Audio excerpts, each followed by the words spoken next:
But okay, I'm now live. Okay, you're live. Okay, cool. So what I'm going to do is, as soon as I've gone live on Facebook, I am going to put up a holding screen. Cool. Okay. This, however, says this is a non-commercial performance for your listening pleasure and to raise money for charity, which was only for last night. But it's saying, very strange. It's saying that now. Okay. Let me update that. Okay.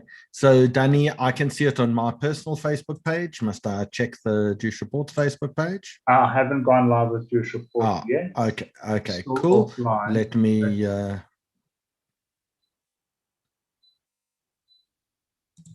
Okay. Tell me if you still see that title, because I have updated it.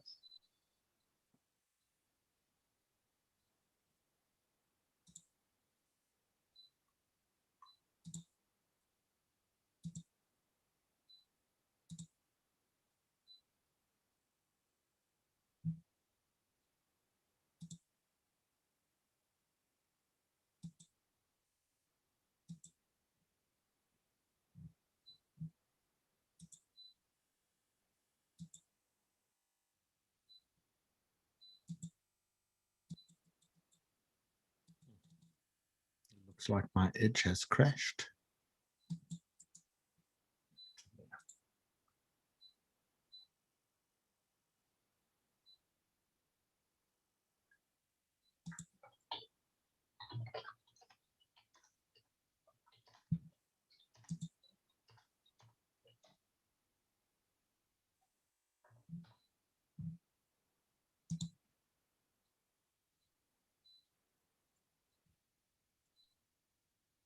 No, it's still saying that. Really? Yep. Have you? Okay, but we need to go into holding screens now. I'm going silent. My cameras are off. If you want me, you can get me on. Cool. I'm just trying to see if I can see it live. I don't see it live on YouTube.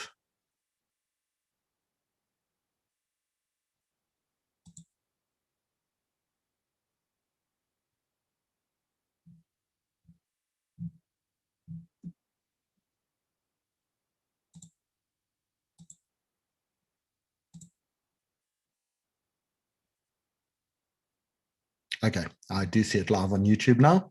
Okay, I'm going to silent. I'll see you at 6:45.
disagree. I traveled the world and the seven seas.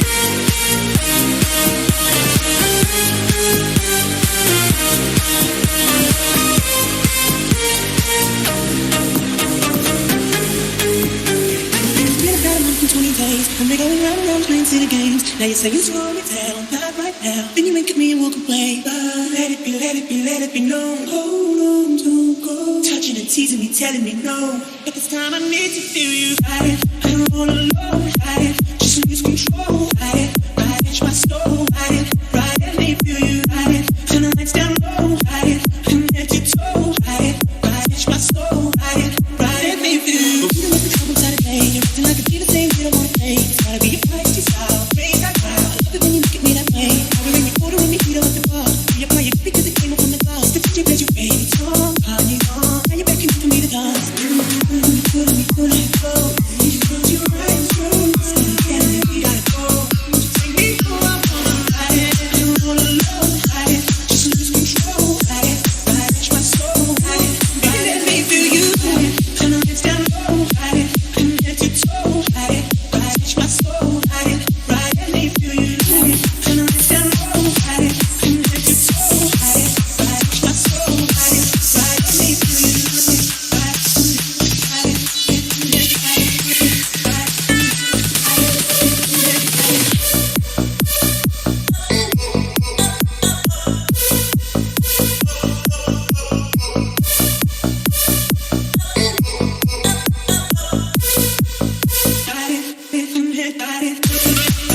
Together, but there's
inside.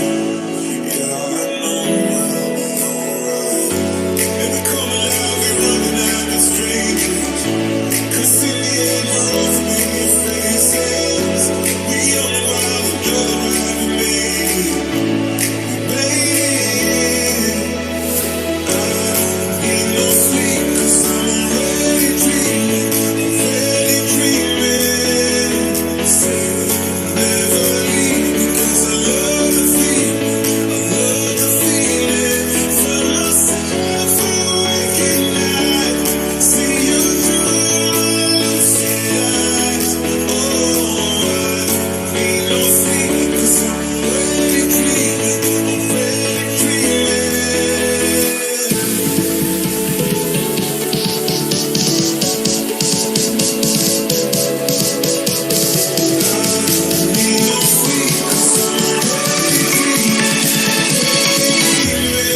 needed time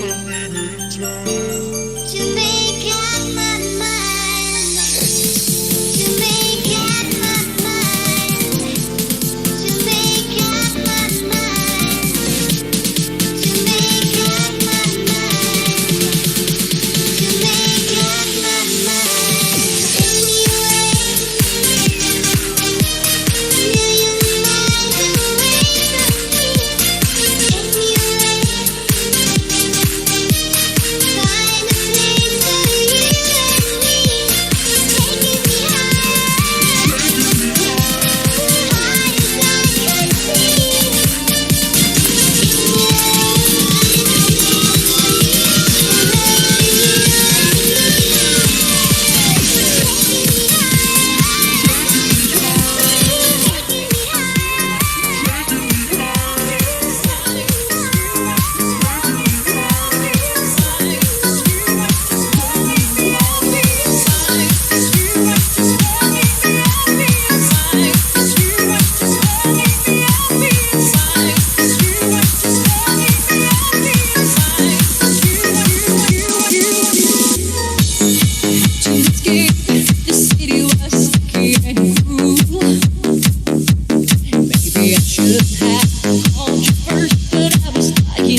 so late, what's wrong? I said I can't stay. Do I have to give a reason? It's just me, it's what I want. So how do we get here? 3 weeks now we've been so caught up. Better if we do this on our own. Before I love you, gonna leave you, before I'm someone you leave behind, I'll break your heart so you don't break mine. Before I love you, gonna leave you, even if I am not here to stay, I still want your heart. Your heart won't take away.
So much for supposed to be. Girl, I bet you like getting over me. And supposedly, you'll be thinking you wish you were holding me. You wish you were holding me. Isn't it something? Whenever you touch it, you don't feel nothing. Isn't it something? How quickly your honesty just turns into make believe. It turns.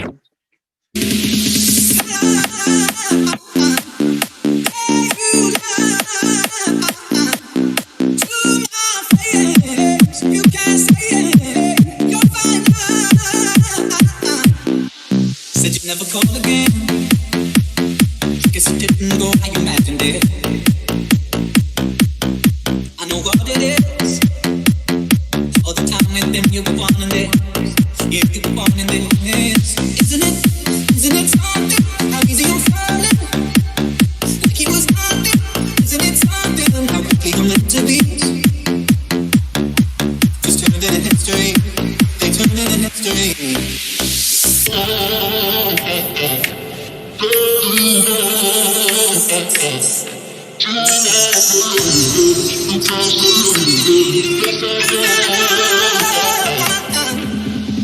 said it was perfect. You said it was working. You said it was okay. Now what would you lie? It's okay, look into my eyes and let to read. You've been lying to yourself, not just to me.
wish you can come around here for some fun. Although you got a lot to learn. Don't shake your head from side to side, seeing that you're changing all that you still like. You just need to see it, put you back. It's that game that you're playing a little night. As if I'm still gonna take you back. As if I'm still gonna come to that. So see you around, so you need to buy.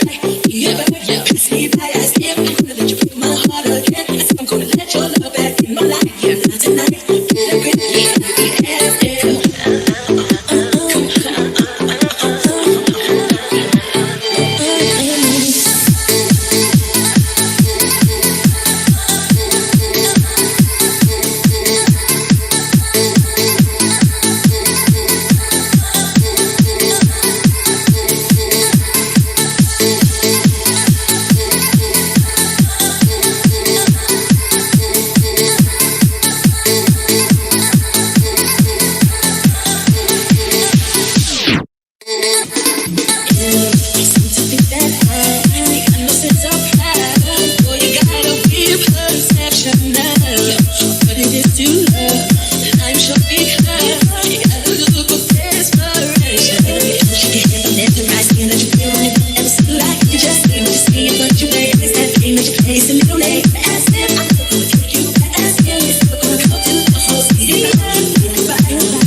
Good evening to everyone. A big welcome to all of you.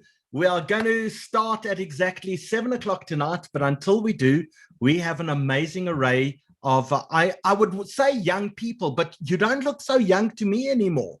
Is this what Matric did to all of you? I haven't seen some of you since before you started this entire thing, and you look like you've all aged terribly over the last year. Jake Rudnicki, how was the last 12 months for you? It wasn't fun, I can say that. It was. You do understand that after Matric, your life improves unbelievably. Yeah, please God, lots of parties then. It's not just parties. Everything in life improves after Matric. It's one of those secrets that the rest of us hold away from you. Yeah, it was tough. It wasn't an easy task.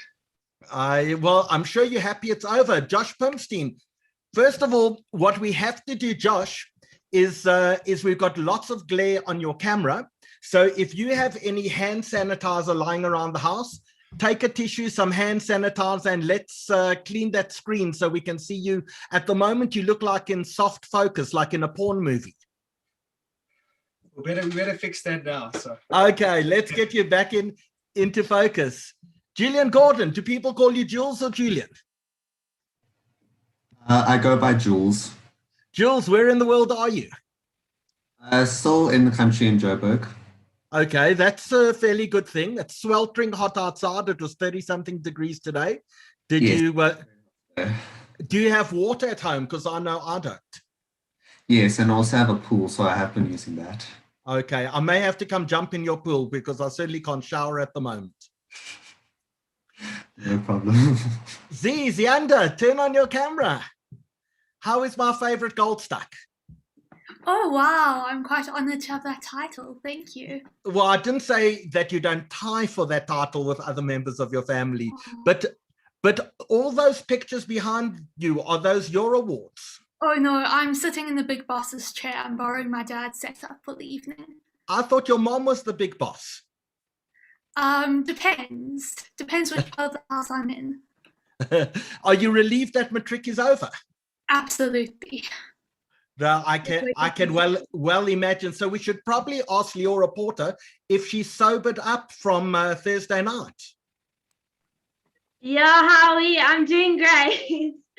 Me and my parents had lots of fun on Thursday night. We were very relieved, but now we all good. I'm very excited for tonight. Fantastic. That's amazing. Sol Feldman, where in the world are you? I'm in the one and only Glen Hazel. I've heard of it. Yeah, so I'm very, very happy to be here. Fantastic. And how did you celebrate the Matric results? Well, it was me and a decent bottle of scotch so far, yeah. Okay, we should get you some friends to share that with. Yeah. Socially distant. Yeah, I'll try. Yeah, obviously. Good, great to meet you. Now, Sam Maron, I believe I have created chaos in your life. I've been getting WhatsApps from your girlfriend complaining that you were selected and not her. I've nothing to do with that. If she feels bad that she didn't make it onto this esteemed panel, then that's something for her to deal with. Do you think she'll ever forgive you? I think it'll be fun. So can we ask if singing is genetic?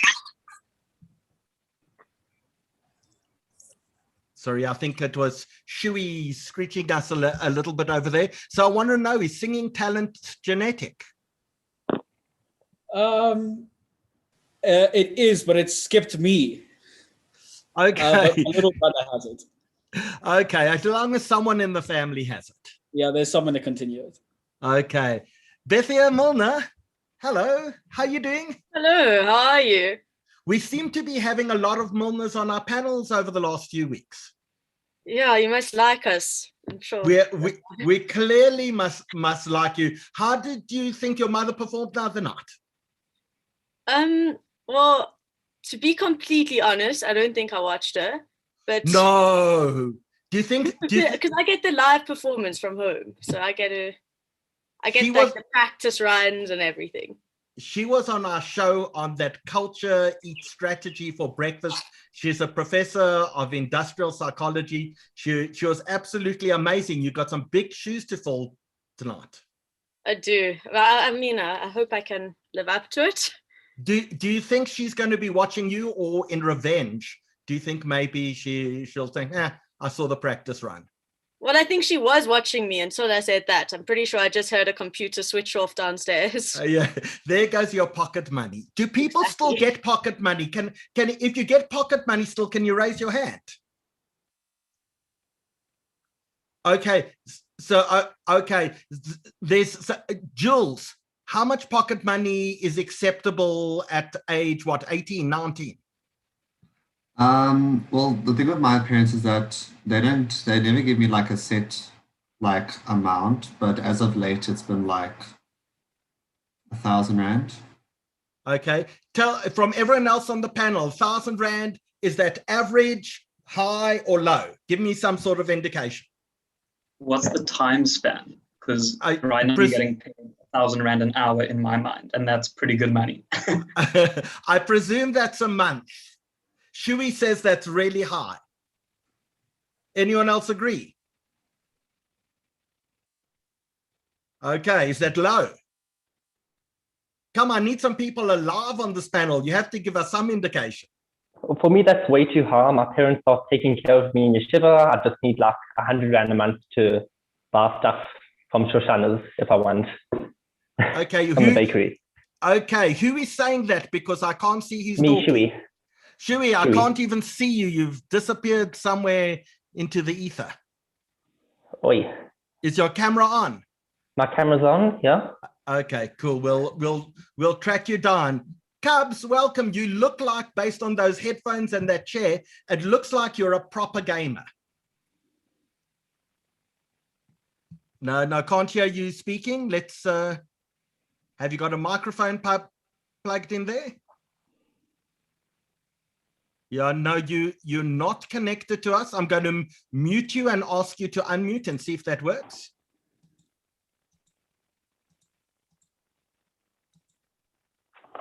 Can you unmute yourself there? Talk to us. No, that's not working. Do you want to log off, log back in, and we'll come back to you? Amira Khan, where in the world are you?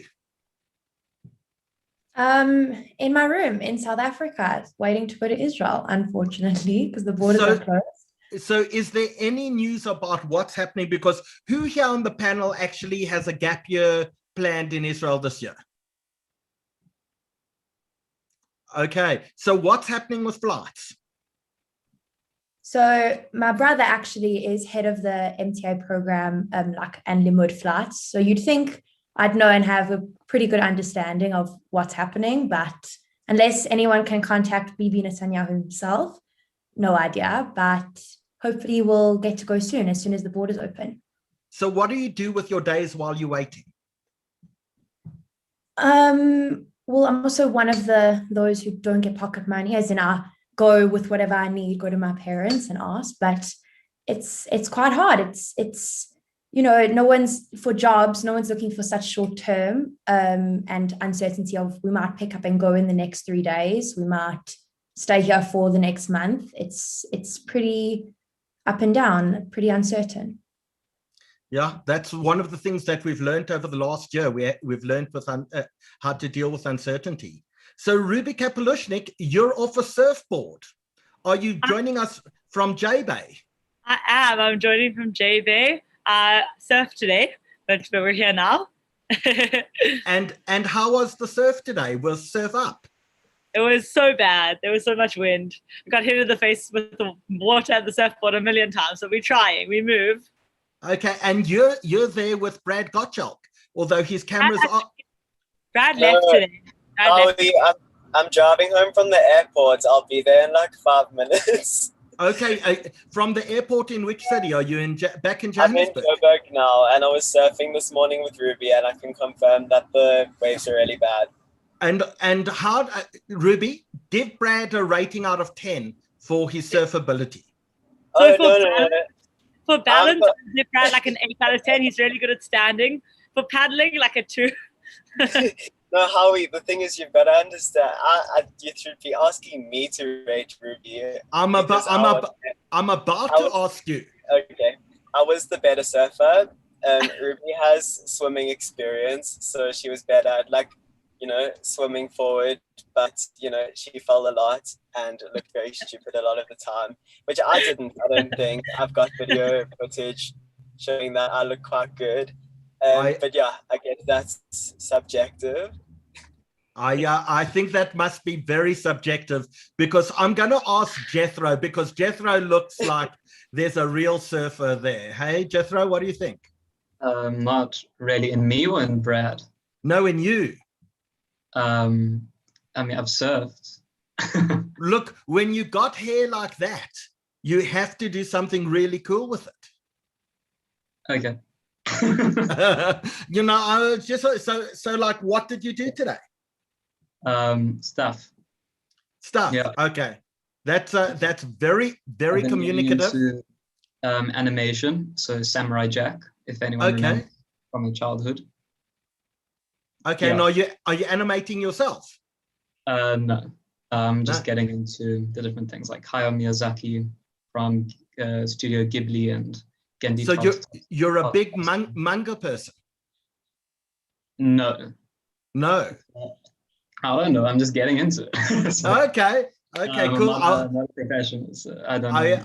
I was in Japan a few years ago, about 2 years ago, and they have these massive manga shops, like 5 stories high, of just cartoon drawn books. It's absolutely spectacular.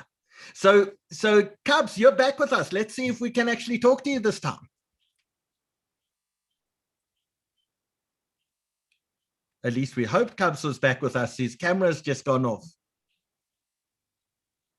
Cubs, turn back on. Josh Pimstein, what is it with these people who don't know how to work technology? Absolutely useless human beings. What can I say? So Cubs, he came on, he came off. So Josh, you played Craven Week Rugby. That's fairly impressive for someone of your genetics. Thank you. Yeah, that's for sure. Where do you get that talent from? I think it has to be from my dad, from his side of the family, but also from my mom's side. There were also a bit of a few rugby players, but I think the predominant genes definitely from my dad, for sure. They're certainly not from the Braz Barachovit side of the family, eh? A bit. I mean, there were a few players in that team as well. That side of the family as well. So I think a bit of both, but more from the Pimstein side for sure. Okay, cool. Cubs, let's try that again. Turn on your audio. Hi, sorry, can you hear me now? Okay, welcome. Oh, cool. How's it? Good and you. I was saying earlier, you look like you're a gamer with those headphones on and that chair behind you. Is that a good guess? No, not at all. So is there not a PS5 maybe hidden under the desk next to you?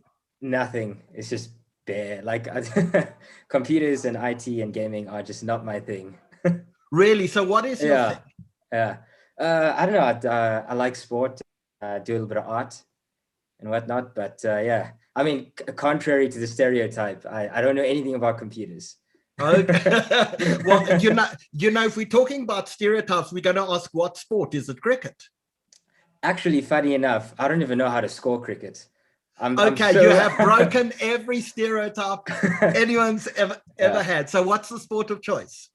Sport of choice, probably mixed martial arts. Rugby is a close second though. Yeah. So which is are you an MMA fighter yourself? Well, haven't professionally competed, but I practice it, yes, and I train it. Okay. Have you been to watch any of the EFC games in the Octagon?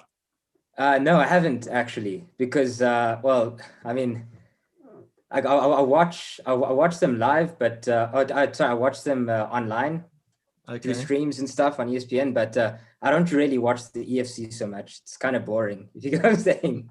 Cubs, next time I go to EFC, I'm gonna drag you with me. How about that? Yeah, sure. Sarah Stein, can I presume you have never ever turned on to channel 200 and something to watch UFC? Correct. So what is your channel of choice on DSTV? Disney Channel and Nickelodeon. Okay, that's fair enough. Shui Hoppenstein, let's hear from you. Have you got DSTV where you are? No. No. I watched some DSTV when I was small at my Boba, but Yes. other than that, my family's never really had TV or anything. So no TV at home, but you do have a computer.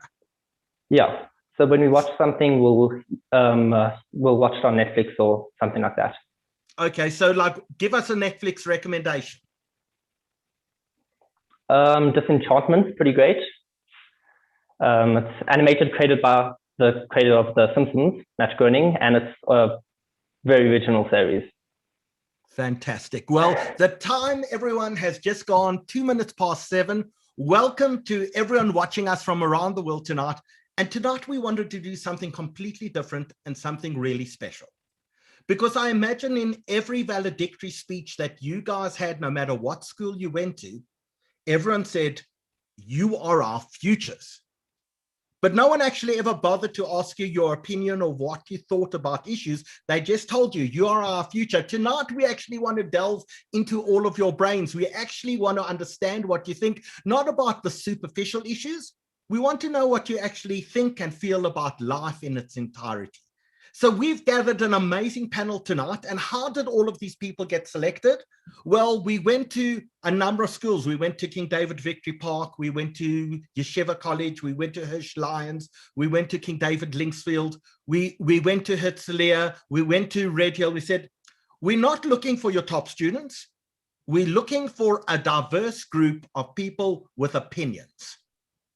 And so you were selected all here tonight by your schools because you have opinions about something. Jake Rudnicki, they tell me that you're really funny. That's really something to live up to. Yeah, it is quite a hard thing to live up to. You got to be part of the Purim assemblies and everything. And then you think, oh my word, have I lost my funniness? And yeah, but I mean, it's something nice to have, bring a good vibe. Yeah. And Jethro, your school told us you're full of nonsense. I'm going to love you. If you wanted, I serve. Okay, fantastic. So what we're going to do now is just go around and ask everyone to introduce themselves. And when you do, so the people watching us can get an assessment of the difference between their lives and your lives, I'm going to ask each of you, after you've introduced yourselves, a question. So let's start. Dani Sack, I can't see you. I can see your name. I don't know if your camera is on. Can you hear us, Dani? I'm on. My camera's on. Oh, sorry, you're on here twice for some reason. So I'm going to boot the other person who's here under your name off. So Dani Sack, let's start with you. Tell us who you are. My name is Dani Sack. I went to Yeshiva College. I don't know what else to say. Okay, and my question to you is, do you know what a ticky box is? Not even a clue, not the slightest clue. A ticky box is what they used to refer to as a public telephone. Have you ever seen a public telephone? I'm sure in my younger years, I'm sure I passed one on the street. Okay, cool. So let's ask Brad Gottschalk. Welcome back from surfing. Tell us about yourself, Brad. Well, you already know the first part. I'm Brad. I went to King David Linksfield. And yeah, I don't know. What is there to know? I think I'm opinionated. I guess that's why I'm here, apparently. Okay, so Brad, what is a Tamagotchi? A Tamagotchi, aren't they those small little pet toys from like the 2000s that like you'd have to feed, like digital pets that you'd have to feed and make sleep and stuff like that? 100% correct. 1 point to you. Yay. Shui Hoppenstein, tell us about yourself. Hi, I'm Shui Hoppenstein from Hirsch Lions. I'm mainly known as an artist.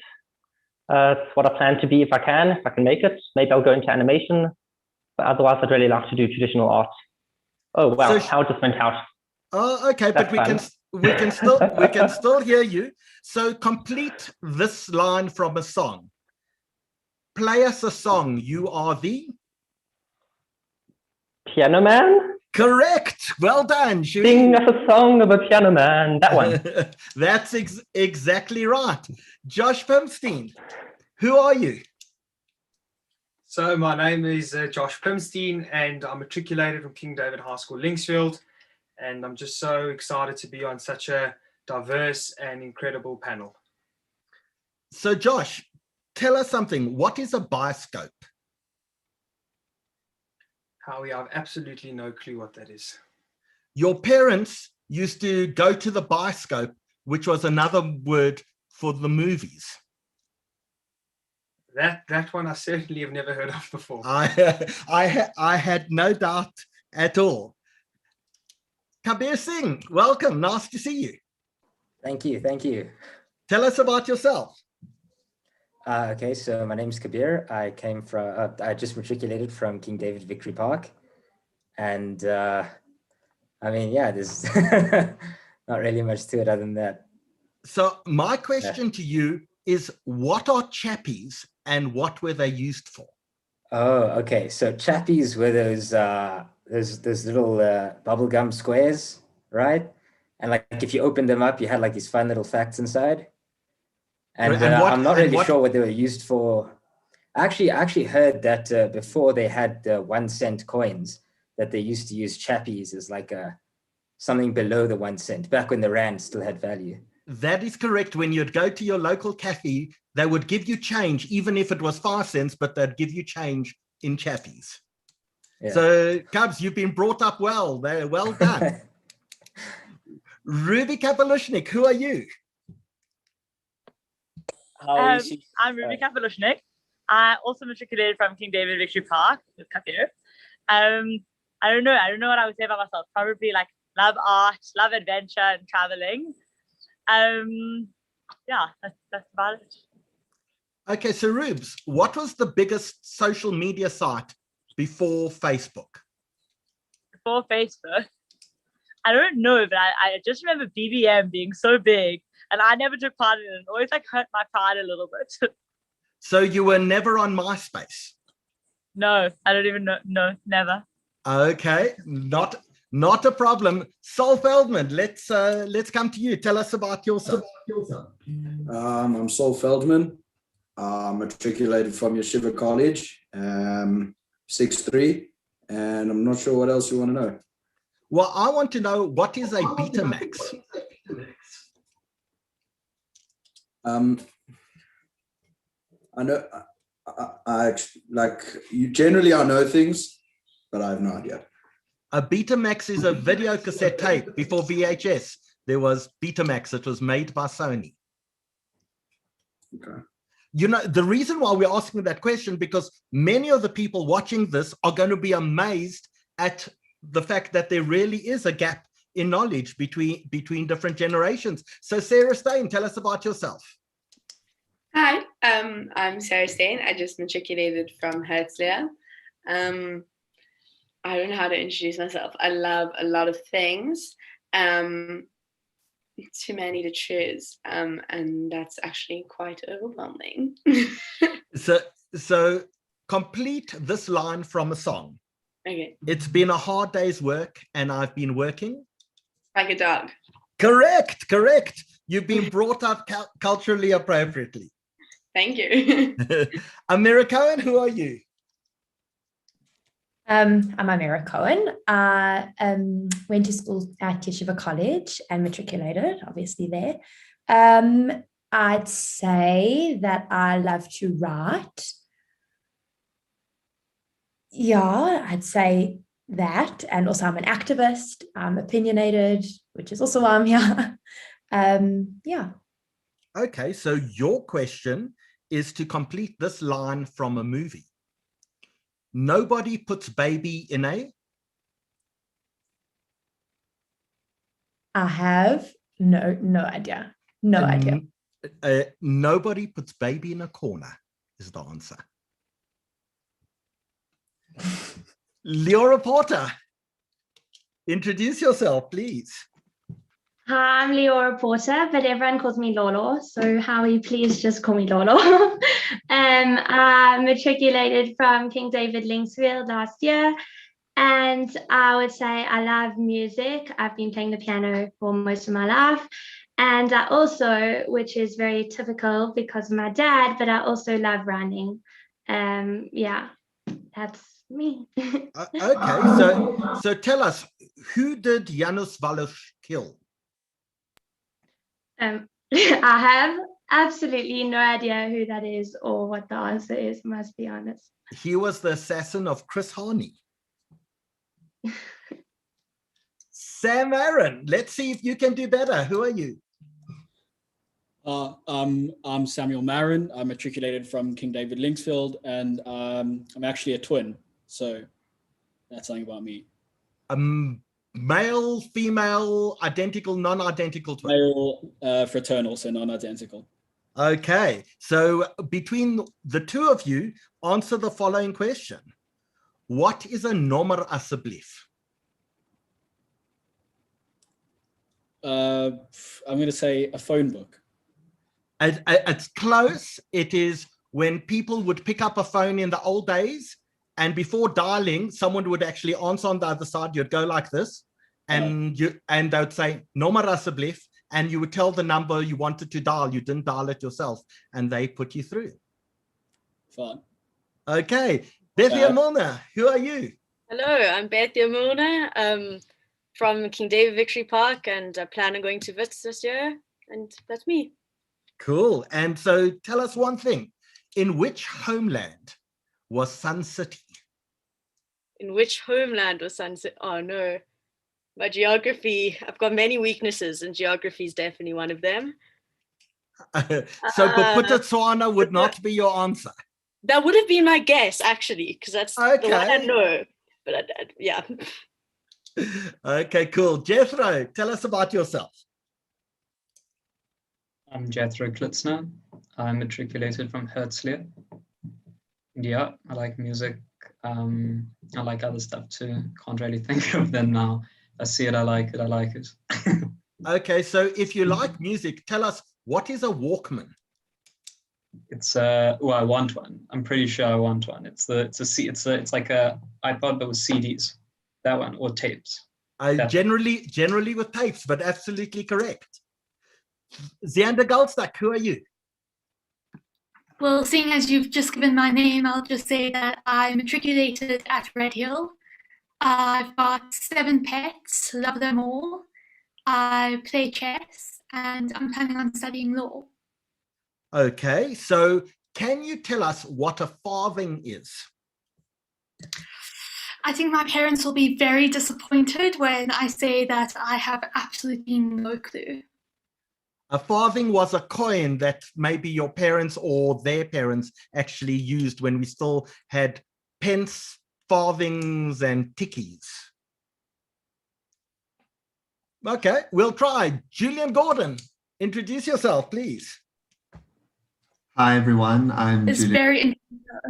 I just matriculated from Red Hill, and there's a lot of things about me, but I think my most defining characteristic is that I've got a massive passion for cars, hence why I'm wearing the Honda McLaren shirt tonight.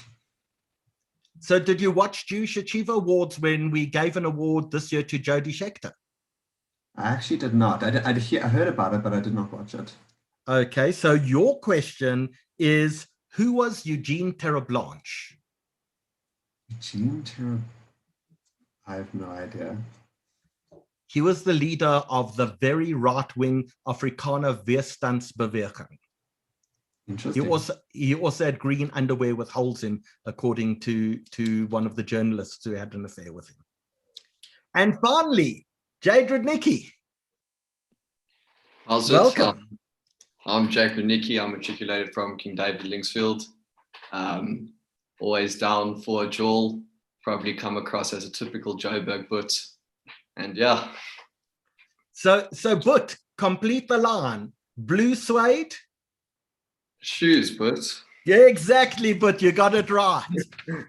So guys, we've got an amazing set of questions that we're going to ask you this evening. But before you do, we want to say a huge thank you to King David, who one of our sponsors for this evening. So before we begin, Dani, show us a King David ad, please.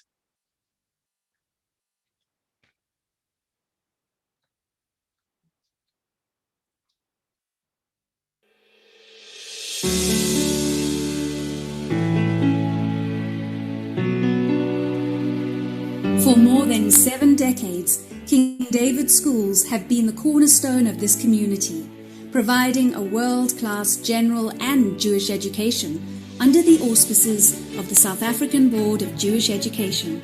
King David has 11 schools across 5 campuses, over 3,200 students and 500 educators. We empower our students to navigate their personal journeys while instilling a strong sense of their own community, as well as the broader South African community. Menschlichkeit, chesed, and a strong Jewish identity, incorporating a love for the land of Israel, are important values that we teach our students. Each of our schools has a unique culture and personality, with the shared golden thread of excellence in academics, sports, arts and culture, a focus on many 21st century skills, world-class facilities, strong Zionistic values, and a love of Torah learning. We instill the relevant life skills, values, and self-confidence for success beyond the classroom, and encourage the creation of lifelong friendships and shared connections that will last an eternity.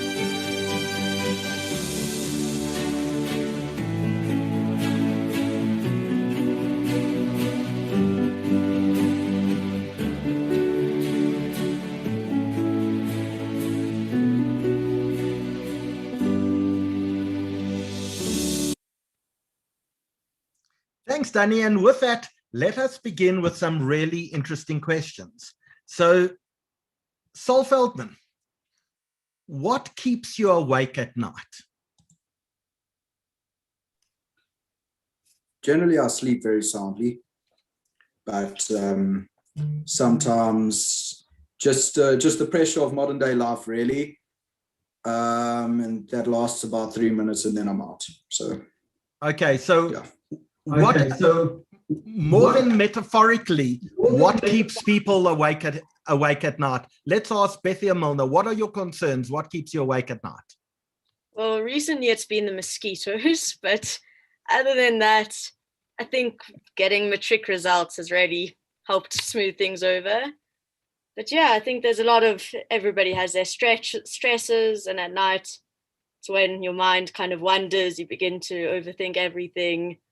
And I think each person has their own reasons for lying awake, wondering what happens. So we're actually trying to get to those reasons. Lolo, what are you concerned about? So honestly, Howie, for the past year, it's been matric, school, exams. I mean, the night before an exam is always like very stressful.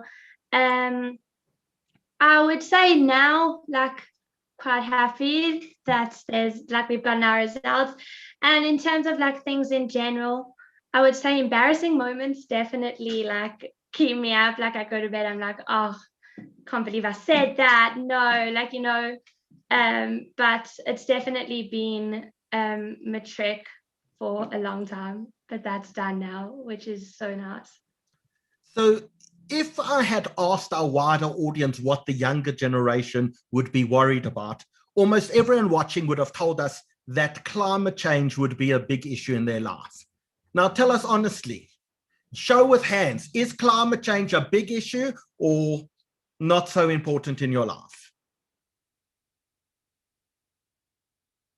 Okay, we got a few downs, we got a few yeses. Shui, you tell us not so much. Tell us what's a big issue in your life. In my life, well, firstly on climate change, it's not so much of it matters to me, but I'm not bothered by it. Big issues in my life currently, I'm mainly trying to figure out if I can do a career that I want to do, rather than, because I want to be an artist. That's a difficult career to get into, to be able to support myself with. Can't always be sure I'll make it, and that's what worries me. I don't want to go into a regular job. I don't know if I'll be able to manage the rest of my life at a desk job, so I hope that I'll be able to do what I want rather than something more mainstream. So Shui, let's ask, can I presume that you actually come from quite a frum family? Yeah. And how do they react to the fact that you want to do something artistic that maybe isn't so mainstream and maybe not so common within the Dati community? Luckily, my parents are very accepting. They're very fine with that. Well, it's more of like some of my siblings are rather skeptical as to if I'll make it or not. But my mother's very okay with it. My father's a bit less so, but he's fine with what I do.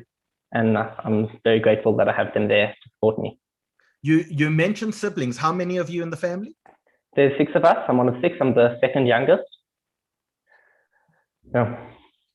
So, Cubs, let's ask you, is there pressure on you from the family to do something traditional, to go into law or medicine? Like, are your parents putting pressure on you about what your future looks like? So, okay, well, this is the one stereotypical part about me, is my parents actually wanted me to become an engineer at one point. And then I kind of realized that numbers aren't exactly my strong point. So I decided to go for physiotherapy instead, because it mixes my passion of sport and whatnot. So yeah, but there was a little bit of pressure, but not so much anymore. So where will you be studying next year? Wits. At Yeah. Wits. And when are you hoping to begin? Probably soon. I mean, I don't want to be crammed for work later on, so. Okay. Yeah. So let's see by a show of hands of our panel, who plans on taking a gap year this year? Okay, not everyone. Sam, tell us, what are you going to do over the next 12 months? So I have actually already started studying engineering at the University of New South Wales. I'm working online from what would be for Australia. Okay, was it an unusual decision that you would start kind of remotely in a different country? Well, I mean, from the past year, it's online learning. I mean, especially for us matrics, we had to get used to it quite quickly. It's a little more natural, I guess. And so these days, especially now, it doesn't seem so strange. But I guess in usual times, starting online from outside the country would seem absolutely ridiculous. Yeah. So Jade Rudnicki, tell us about your year ahead. Hopefully I'll be studying a business science at UCT, which would start like in the middle of March. Okay, Dani Sack, yours? I'm actually meant to be in Israel right now, going on Vernacular's MTA program at Majeshet Arova in Jerusalem. Great. And Sarah Stein? This year. Yeah. There's a lot of options. I'm hoping to start with doing medicine either at UCT or Stellenbosch University, and then just to take it from there to see what I get into overseas. And yeah. Do you think that's a common issue that people have at the moment, this decision of where they should study? Is it South Africa or overseas, or how? And is there pressure from your parents relating to that? Personally, no. I don't think that my parents mind so much where I go, as long as it like ticks all the boxes and affordable and everything. I think I'm quite privileged in that way. But I think that there is a lot of stress around where people are going to go next year, especially this year, especially because of COVID, so even more than usual. But I know a lot of my friends have applied or are planning to apply for Europe, universities in Europe, and then their term starts in September, so they'll start at UCT or Stellenbosch or Wits or UJ and then take it from there. So, Josh Pimstein, you have more distinctions than maybe most people have fingers on both their hands. Does that put a lot of pressure on you about what you do next year? No, I really don't think that's the case. I'm an incredible family who's always, exceptionally supportive. I've kind of been given the opportunity to choose, whatever degree I would like to do. And so no, definitely no added pressure because of a few distinctions. So what have you decided to do over the next year? So I haven't actually decided properly yet. I'm either going to do hopefully actuarial science or business science, either at UCT or Wits. Okay, cool. Brad Gottschalk, you're also waiting for an aeroplane, or you're not? I very much am. And this decision to not go straight to study, to go to Israel, how do you think that's affecting your life? Listen, so like I'm very involved in Habonim. That's the gap year program I'm going on. I'm going on Shnat. So I mean, I made the decision before COVID, and it pretty much just stuck regardless of what was happening.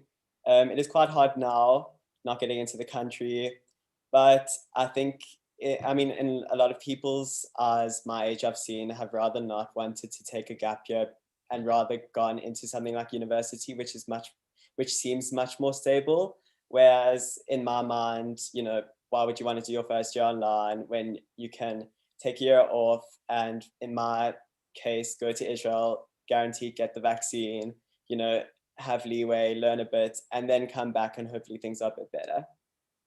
Okay, so let's ask the panel a question. Do you think your parents' generation has messed up your future? Yes? No?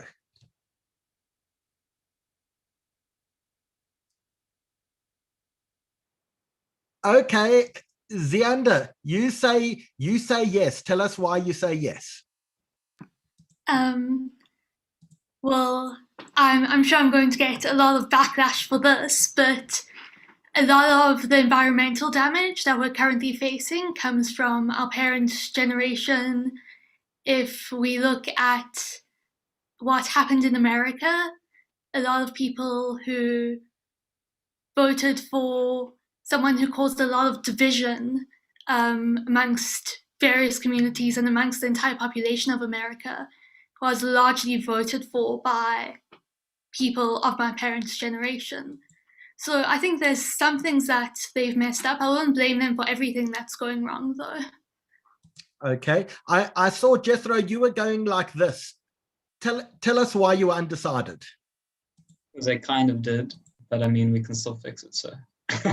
So what do you think you're going to do? So I mean, what do you think you're going to do to fix it?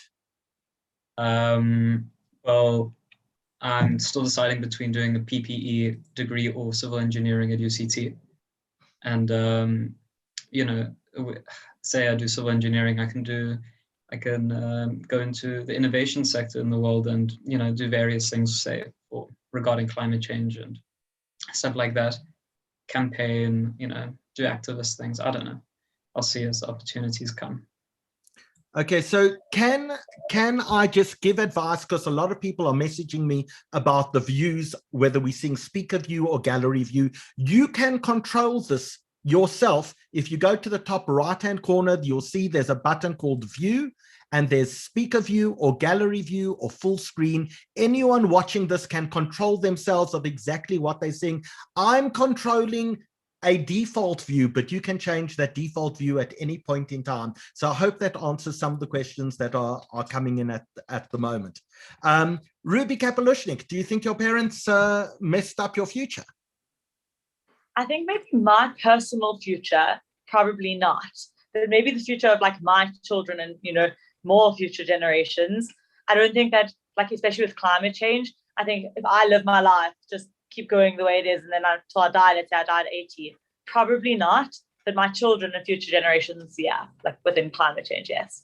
So they kind of skipped messing up your future, just messed not up their skip, grandchildren. But it's getting there. It's getting there, and my generation is you know, continuing to mess up. Hopefully there's some people who are like seeking change, but a lot of people are just keeping on going with the norm, not changing it, not trying to help the next generations. Okay, so Julian Gordon, let's talk about social media. Has it improved people's lives or destroyed it? It's a tricky one. I'm going to have to say both, because if you look at the good parts of social media, for example, from like a business perspective, many businesses have used social media to market themselves, as in especially lots of like more like maybe established and like older businesses have like helped to like market themselves to like the younger generation so that they try and like gauge to what they're going for. But there are also some negatives of social media. I mean, there's cyberbullying, there's phishing and scamming. So I'm gonna have to say it's both, because there's like many good things, but also like many bad things, and all of various proportions. Jules, you're sitting on the fence. Get off the fence. Is it a good thing or a bad thing? If I had to pick one, I think I'd say it's done more harm than good. Okay, let's see if Jake Rudnicki agrees with you. Look, I'd also probably be on the fence, but I would have to agree that it's done more harm than good, especially in the last few weeks. You see predominantly black football players after a bad performance in a match, they get an incredible amount of racism on their Instagram posts. And the problem is you can't stop people from saying these things. You can't find out who they are. So they need to sort that out, and then hopefully can make it for the better. Amira Cohen, you look like you're an influencer. What do you think of this entire genre of profession of social media influencer? Is it all nonsense, or do you in fact follow some of the people who are the supposed influencers of our lives?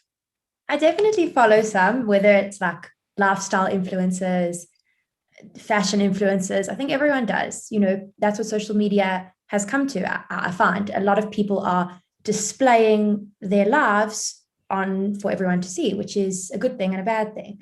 And I think that, you know, with influencers becoming, it's creates a job opportunity, which is great. And a lot of people, you know, get far with the influencer career. Like you know, you look at TikTok stars or Instagram stars, and they're doing amazing things with the things that they love, like music and acting and all of that. So it definitely is a great pathway that anyone can get into, because social media is free.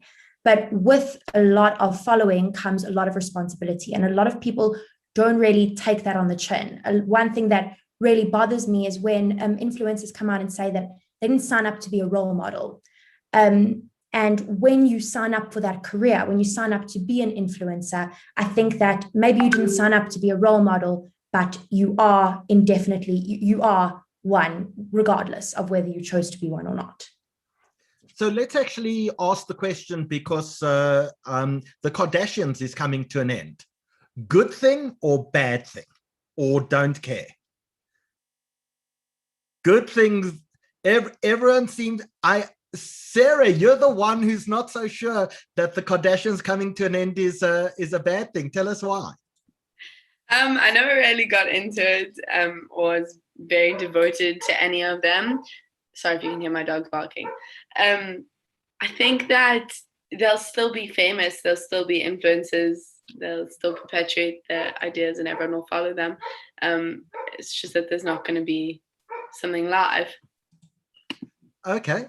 So let's actually talk about which is your favorite social media. Cubs, what's your social media of choice?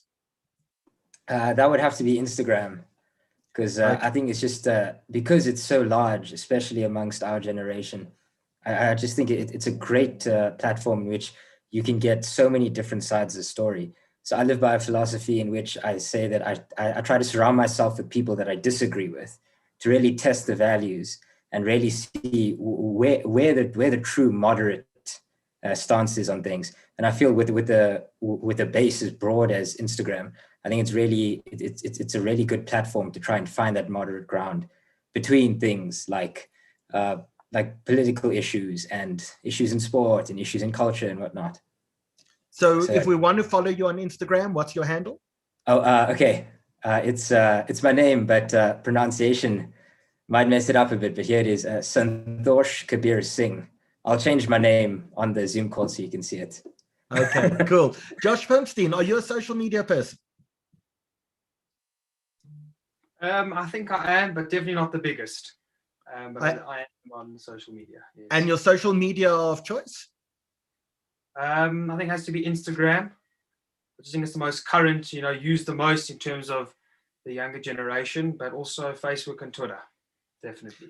Okay, so let's ask this. Are any of you content creators on TikTok? If so, please put up your hand. Okay, Sol, you're not a big social media person by the looks of it.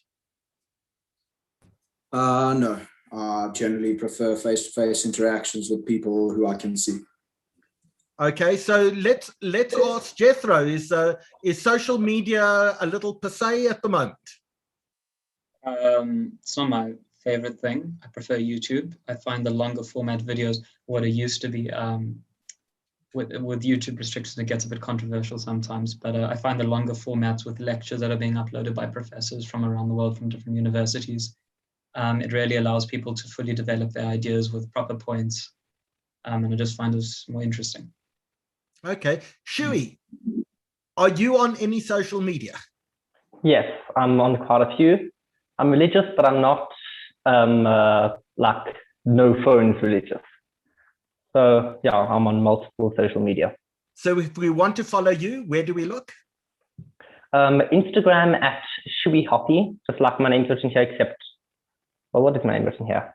It's well, SHUI, although it's mainly used as an art account. Okay, nothing wrong with that at all. So let's actually move on to one of the big questions of your generation, rage. Who on this panel went to rage? Okay, for those of you who went to rage, Jake, should you have gone? 100%, and I'd go again tomorrow. Okay, who went to rage and came back infected with COVID? Okay, so Sam, tell us, do you have any regrets about going to rage? Was it a wise idea? To be completely honest, I do. I think, I mean, at the time where I was at, it was a tough year and it was something I was quite adamant in going on. But looking back, and I think if I was able to go back, it was something I would avoid just because ethically, I do think it was the incorrect decision. Bethia, you went? Yeah, I kind of agree with Sam that like it's different to answer now looking back on it. I think in the moment we thought, you know, the cases were a lot lower, there were a lot fewer people. We were perhaps a bit naive, but we thought like there'd be better COVID precautions and everything. So I think it's a bit like looking back, obviously we see how naive and how like silly and perhaps irresponsible we were. But in the moment we thought maybe we can do this, maybe there'd be better COVID protections. I don't think we fully grasped how bad it would be. But I do think looking back on it now, it's much easier to say no one should have gone on rage. It was the worst option. No. So Josh, I couldn't see your camera went off for a second. Did you go to rage?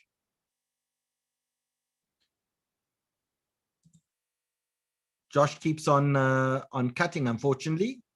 Who else went to rage? Okay, Sol, what do you think?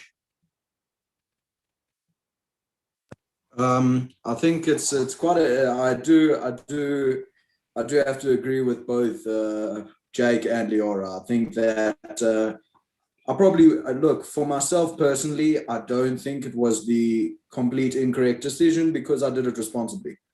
Now, for whether you ask me if rage should have happened in general, then that's a different question. But if it's happening, yeah, I'm gonna go. Okay, Brad, were you at rage? I wasn't Howie, and I'm assuming you want my opinion on it, so I can start speaking about that. I do want your opinion, please. So I think that on a personal level, you know, we all know people that went on rage, and you know, it's shitty to, you know, come up on a platform and be like, you guys are wrong, like in a condescending way. And, you know, I had all my friends went on rage and, you know, phoned me crying on the night saying like, this was the wrong choice, you know. So putting that aside, in my opinion, I wouldn't have gone on rage without a pandemic. I just happened to, you know, not want to go. But I think with the pandemic, you know, we can't just be, you know, you know, on one hand, don't lock yourself up in your room and, you know, not live your life, but B, you know, don't go to a super spreader event where there's no masks and, you know, it's drunk, horny teenagers that are going to spread COVID. It's like logical. I genuinely just, it was not right. Well, Brad, isn't it that in fact drunk, horny teenagers are going to be drunk, horny teenagers, whether they're going to rage or don't go to rage? Exactly. So So what does this say about Ruby Kapelushnik, who went to Rage and never got COVID? Firstly, Howard, Oh, Ruby I didn't go on Rage. I went to Schlanger, but I didn't go on Rage. Okay. I think that you're completely right. I think that government should have been aware of Rage happening and stopped it. But on the other hand, it happened. We can't, look back. People, it spread to people. But yeah, drunk, horny teenagers will be drunk, horny teenagers, unfortunately. And I guess the debate is whether or not adults should have been involved in stopping it. Well, you're adults now, so it was really your responsibility. Amira Cohen, what do you think? I don't know. It was quite an issue. Rage last year, I didn't go on Rage. Me and my friends, although we did. I did see the appeal, and I can't lie and say that I didn't consider it, because last year, it being a really tough, as in the mentality was that last year, we struggled and we had a really tough year. But I remember sitting down and thinking, this might be, I don't know, this was just my personal conversation with myself, but thinking, I've had a really tough year. I can celebrate finishing and celebrate, having finishing a really tough time by not going to a place where I know that there won't be social distancing. I know that there won't be masks. And COVID guidelines may attempt to be followed, but again, with, as soon as drinking starts, masks come off. And that's my take on it. So let's actually have a vote on drinking. Do you think that your generation drinks too much? Yes or no? So Lola, are you saying no, your generation doesn't drink enough? Is that correct? I'm definitely not saying we don't drink enough. What I'm saying is I think every generation is teenagers at a stage, and every single generation becomes 18 and drinks. And I'm not sure if we do more than the previous generation. And I'm not sure if we do more than what the next generation is going to do. But I definitely don't think it's we're particularly bad. I think everyone, turns 18 and everyone starts to have a bit of freedom. And I think that's great. And I think that's okay. I do think there's a level of drinking where you have to make sure that you know your own line, what's too far for you. But yeah, I do think that every generation does drink and does do those things. Well, let's talk about your parents' generation. Do you think your parents' generation drink too much? Okay, or not enough? Give us a vote. Do you think they drink too much?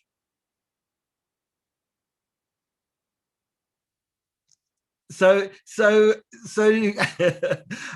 Cubs, tell us why you answer that.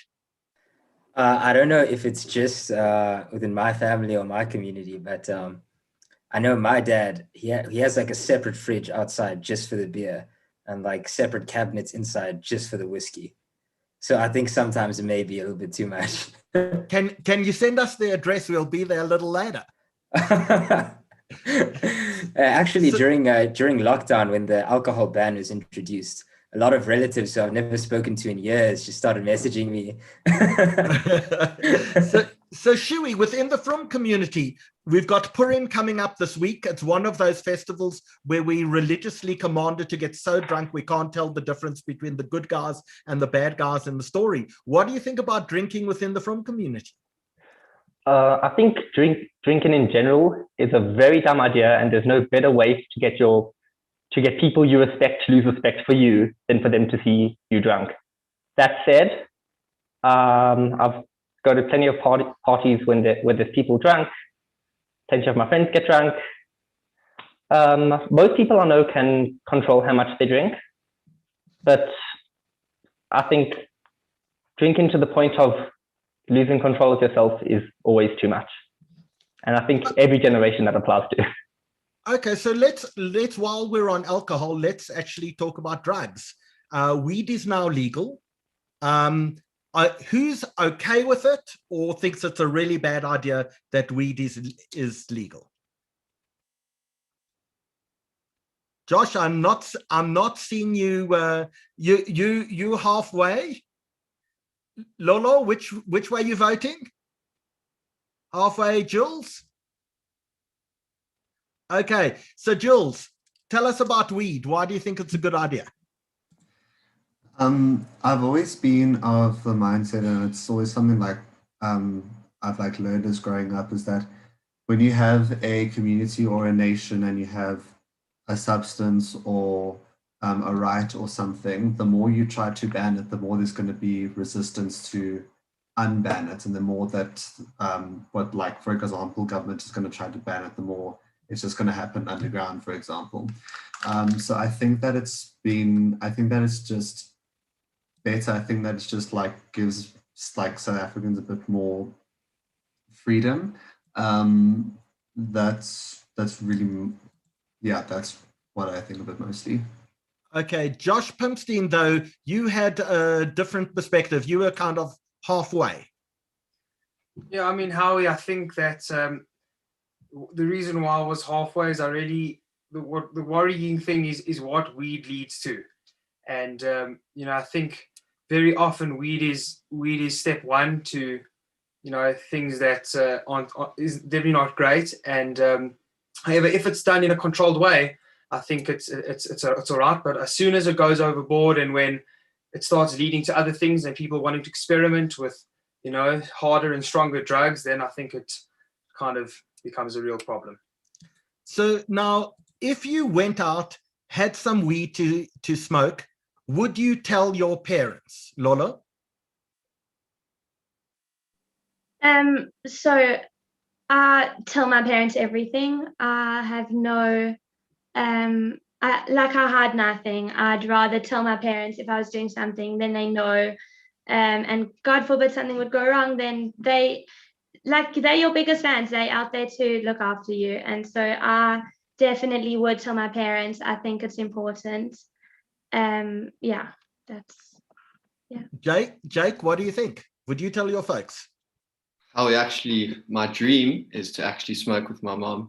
So obviously then I would tell her, but it's never happened. But the big issue, I think there's such a stigma on drugs, like more like the psychedelic side. And I think that the issue is that today's society is designed to shut down 90% of the human's potential.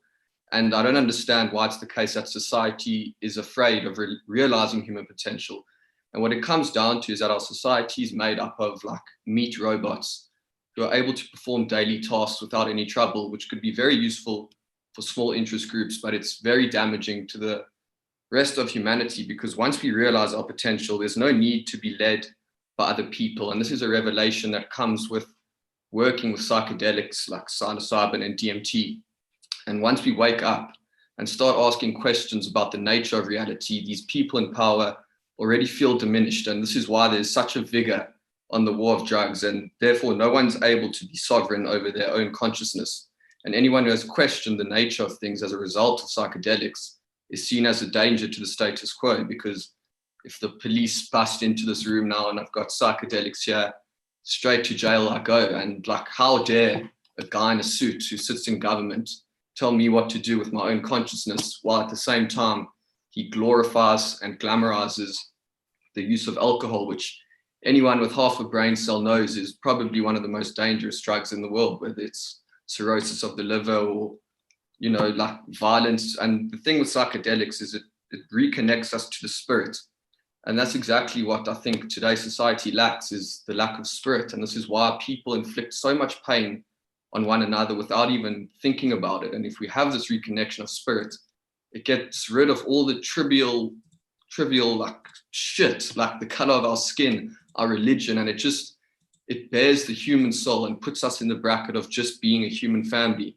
And look, I'm not saying these drugs are all wonderful and perfect, but they certainly are an agent of liberation, and people are waking up. I mean, weed's legal and they're beginning to use these psychedelics in order for humanity to move forward in a positive course. And I really do think psychedelics will play a massive role.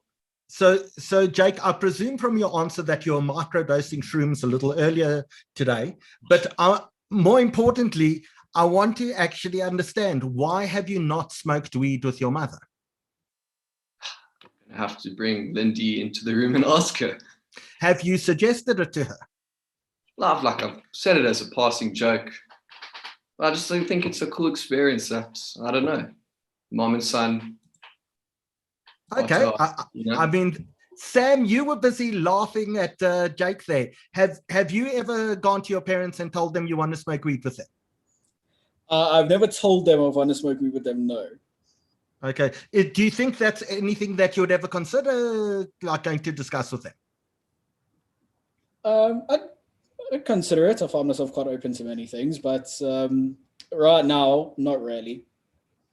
Okay. Brad Gottschalk, what would you go tell your parents if you had been smoking weed? No, and my parents are on the call right now, so I've never ever touched anything I shouldn't have, mom and dad.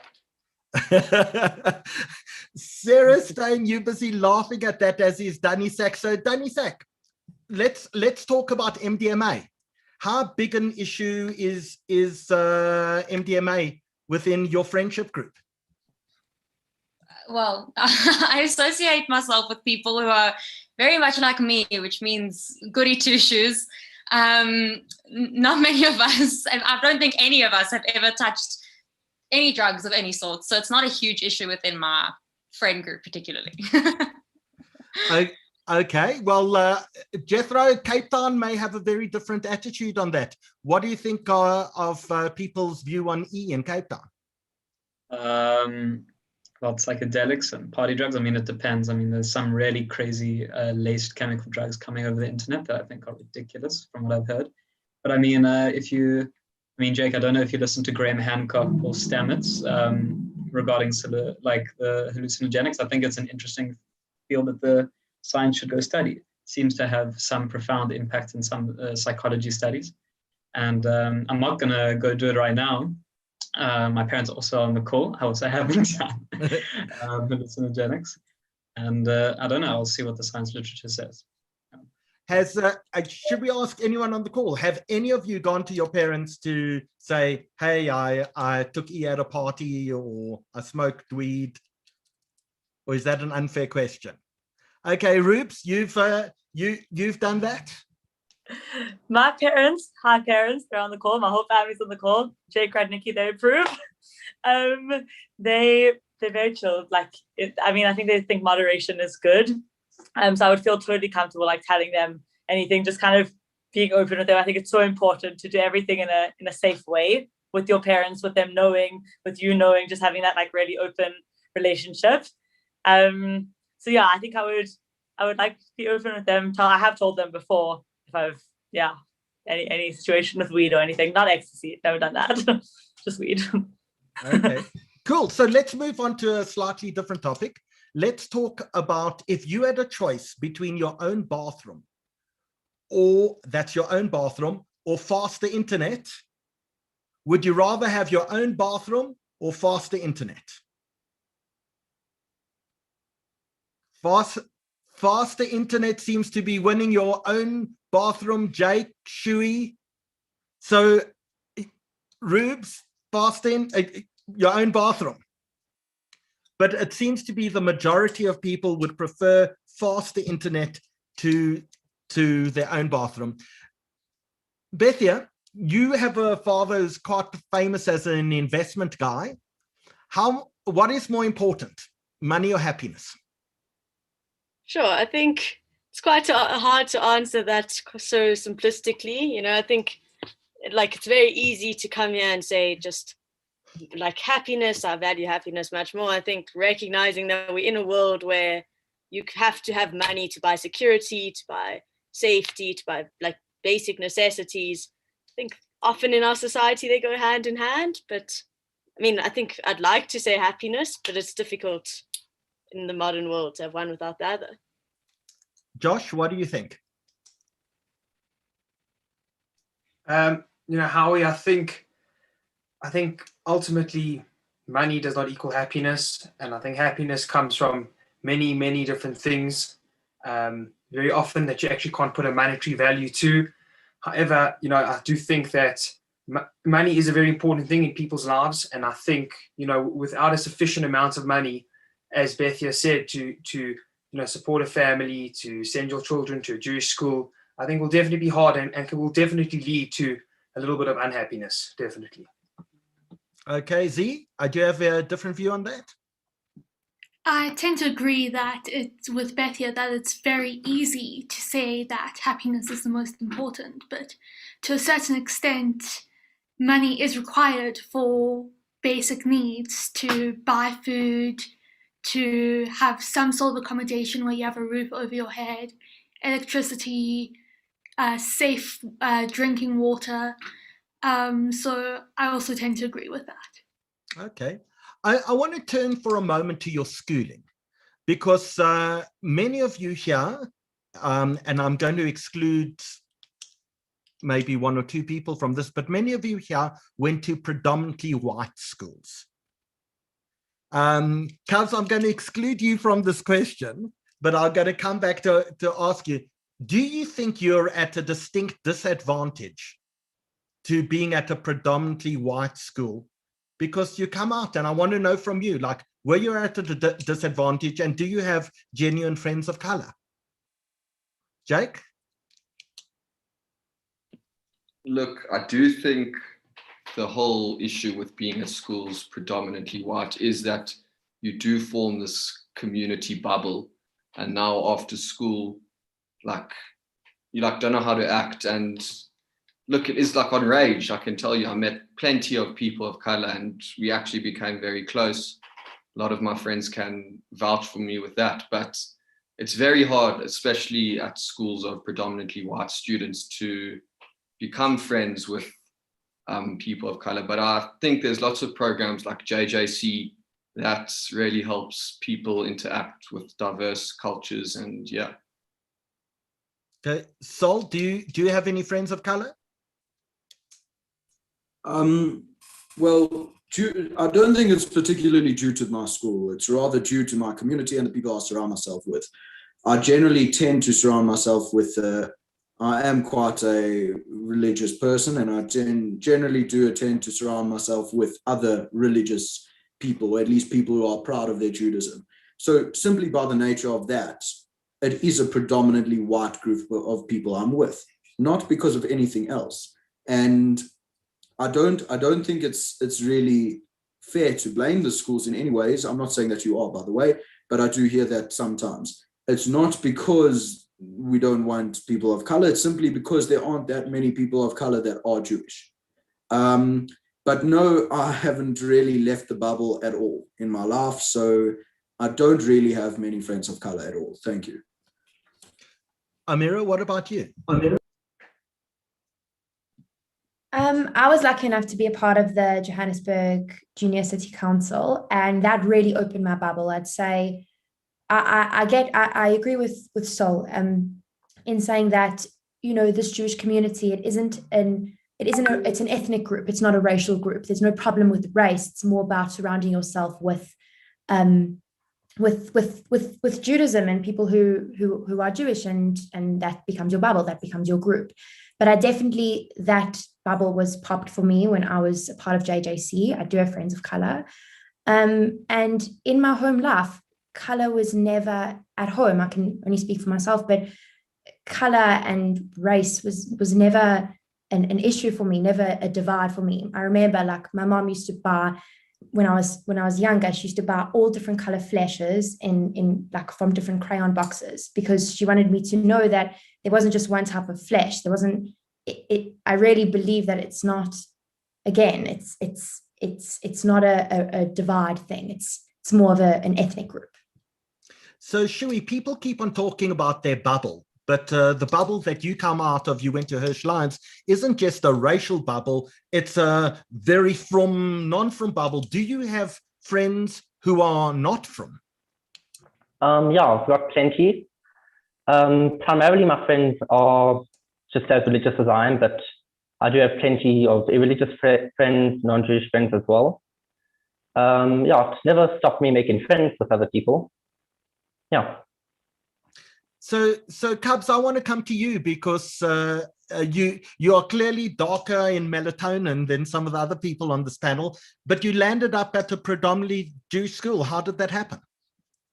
Okay, so this is a little bit of a funny story, but my mom, she actually didn't know King David was a Jewish school.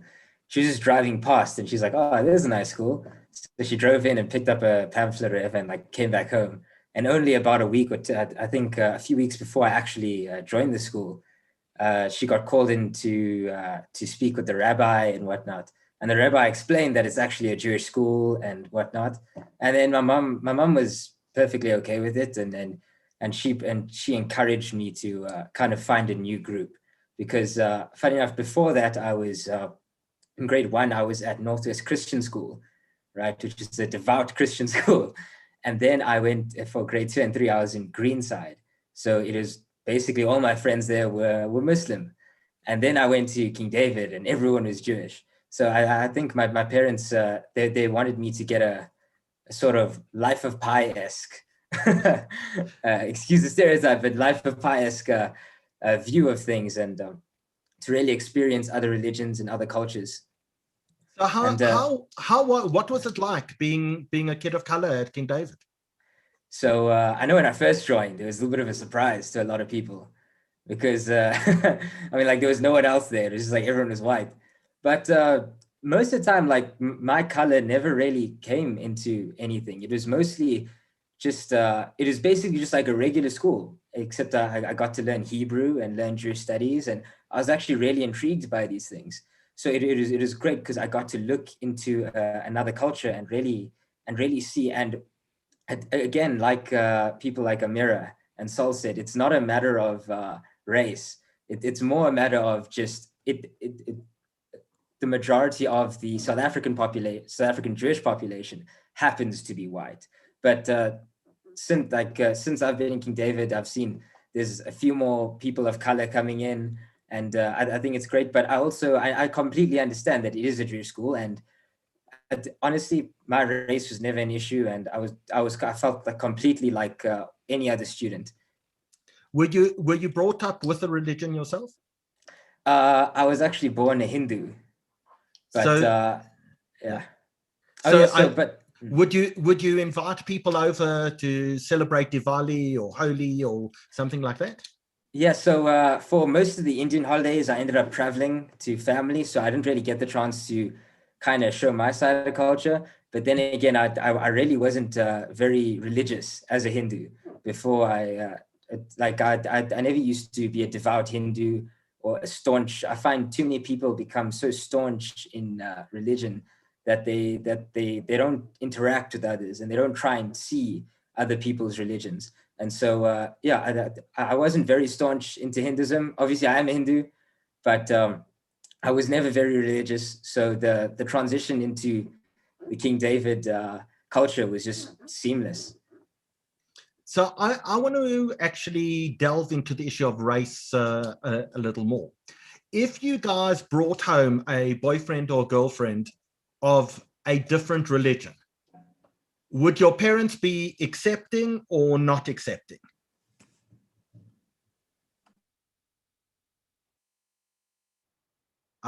Sarah Stein, you saying accepting. Zianda, you saying accepting. Jules, you're accepting. Jules, tell us about that. The reason that my parents would accept it is that my family's always had been of more than one religion. So my mom is, her family was Catholic. Her family's Catholic, and she grew up Catholic. And then when she met my dad, and after they got married, she Guyed, and then my dad's Jewish.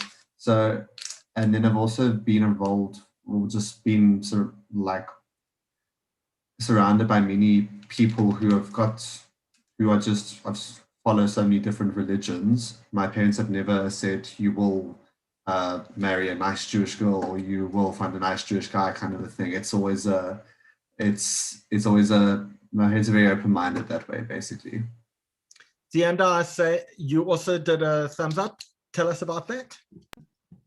Yeah, well, when I moved to Red Hill, I said to my parents, you realize I'm going to be surrounded by people of other religions. I'm going to be bringing friends home. I might possibly date someone who's different religion, different skin color. And it was actually something that my parents had always been okay with me being friends with people of different races, different religions, but it was never something we had sat down and discussed. And shortly before I went to Red Hill, we actually sat down and discussed, the fact that I was now going to be in a very different environment. And my parents said, you know what? You love who you love, you're friends with who you're friends with.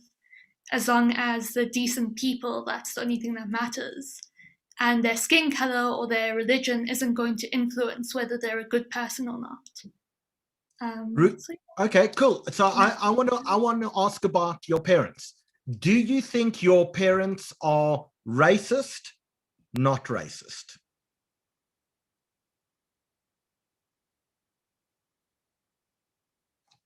Okay, we're getting a lot of thumbs down, but Dani, you had a kind of a middle there. Tell us. Okay, anybody who knows me will know that Friday night at my house is a heated discussion surrounding every issue under the sun, but racism does come up very often. I will say that my mom is extremely accepting, and it's never been something that has been an issue for her. My dad, for the most part as well. I mean, I've always been surrounded by Muslim people, Black people, everyone, people of color, people of different religions. But I do think that because of the society they were brought up in, which was an apartheid society, they do have taught and learned prejudices that they've yet to unlearn. But they are, I'll give them both credit, they're doing really well, and they really, really want to become better, and they really do want to get out of that that racist past that kind of brought them up. So when your parents are talking and you hear them being racist or sexist or homophobic or Islamophobic, what do you guys do? Do you actually stop them and address the issue? Or do you say, no, they don't really mean it. It's the society that they've grown up in, and let it pass. Josh, let's talk about yours. I'm not suggesting that your parents would ever say these things, but I think every family has some closets. So Howie, I think, definitely around the Shabbos table, whatever, there's always a very, very heated discussion. As Dani said, great debates. But I have to say that on the whole, and, I really can't think of an example, but they're really a family that truly is respectful and is always very careful of what they say and how they say it. So Jethro, let's ask you, if your family says something that you don't really approve of, like, do you take them on or do you just let it slide? Fortunately for my parents, I take them on. If they say something that I misheard or whatever, I'll still take them on. Okay. Let's see, who haven't we asked a question to recently? Rubes. I think my parents, I definitely would say my parents aren't racist at all, but if there is something they say that I don't agree with, definitely would take them on. And I think they would encourage that. They want a discussion going, and I don't have to listen to anything, whether it's like Israel politics or race politics. They want that discussion from all of their kids, me and my brother and my sister. And Cubs, your side? Sorry, the connection went a bit shaky there. Could you repeat the question? Yeah, when you hear your parents saying something that may be racist, sexist, homophobic, do you just let it slide or do you take them on? Okay, well, my parents, not so much, because they were the generation that kind of went into a free society after apartheid. But my grandparents definitely, they're a little bit wary, how do I say, of white people and things like this, because of what happened to them. And of course, I try to explain to them that not only was it not all white people that were doing that, and that I'm sure the majority of white people were actually really good and tried to help. But I try and explain to them that, it's not clear cut, as well as people are changing now and society is changing. But if you hear, like my grandfather especially, when he went to university, he's currently an orthodontist.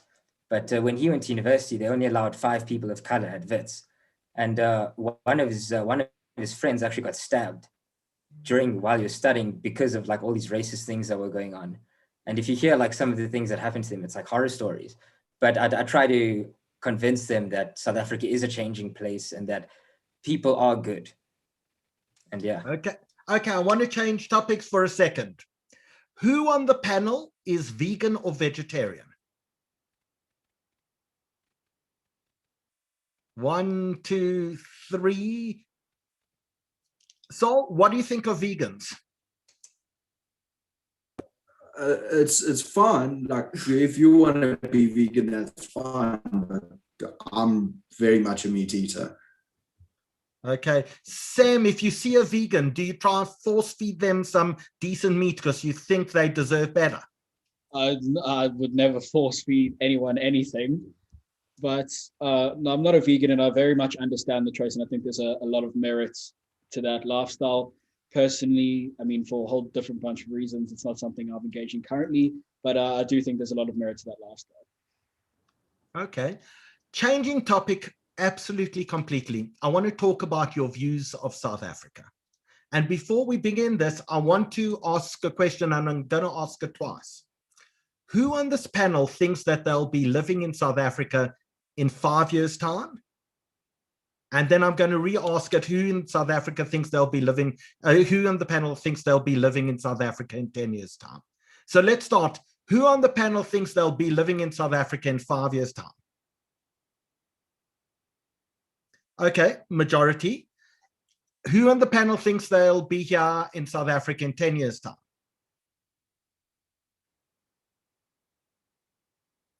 Okay, probably about half. So, Brad, what do you think about the current situation in South Africa?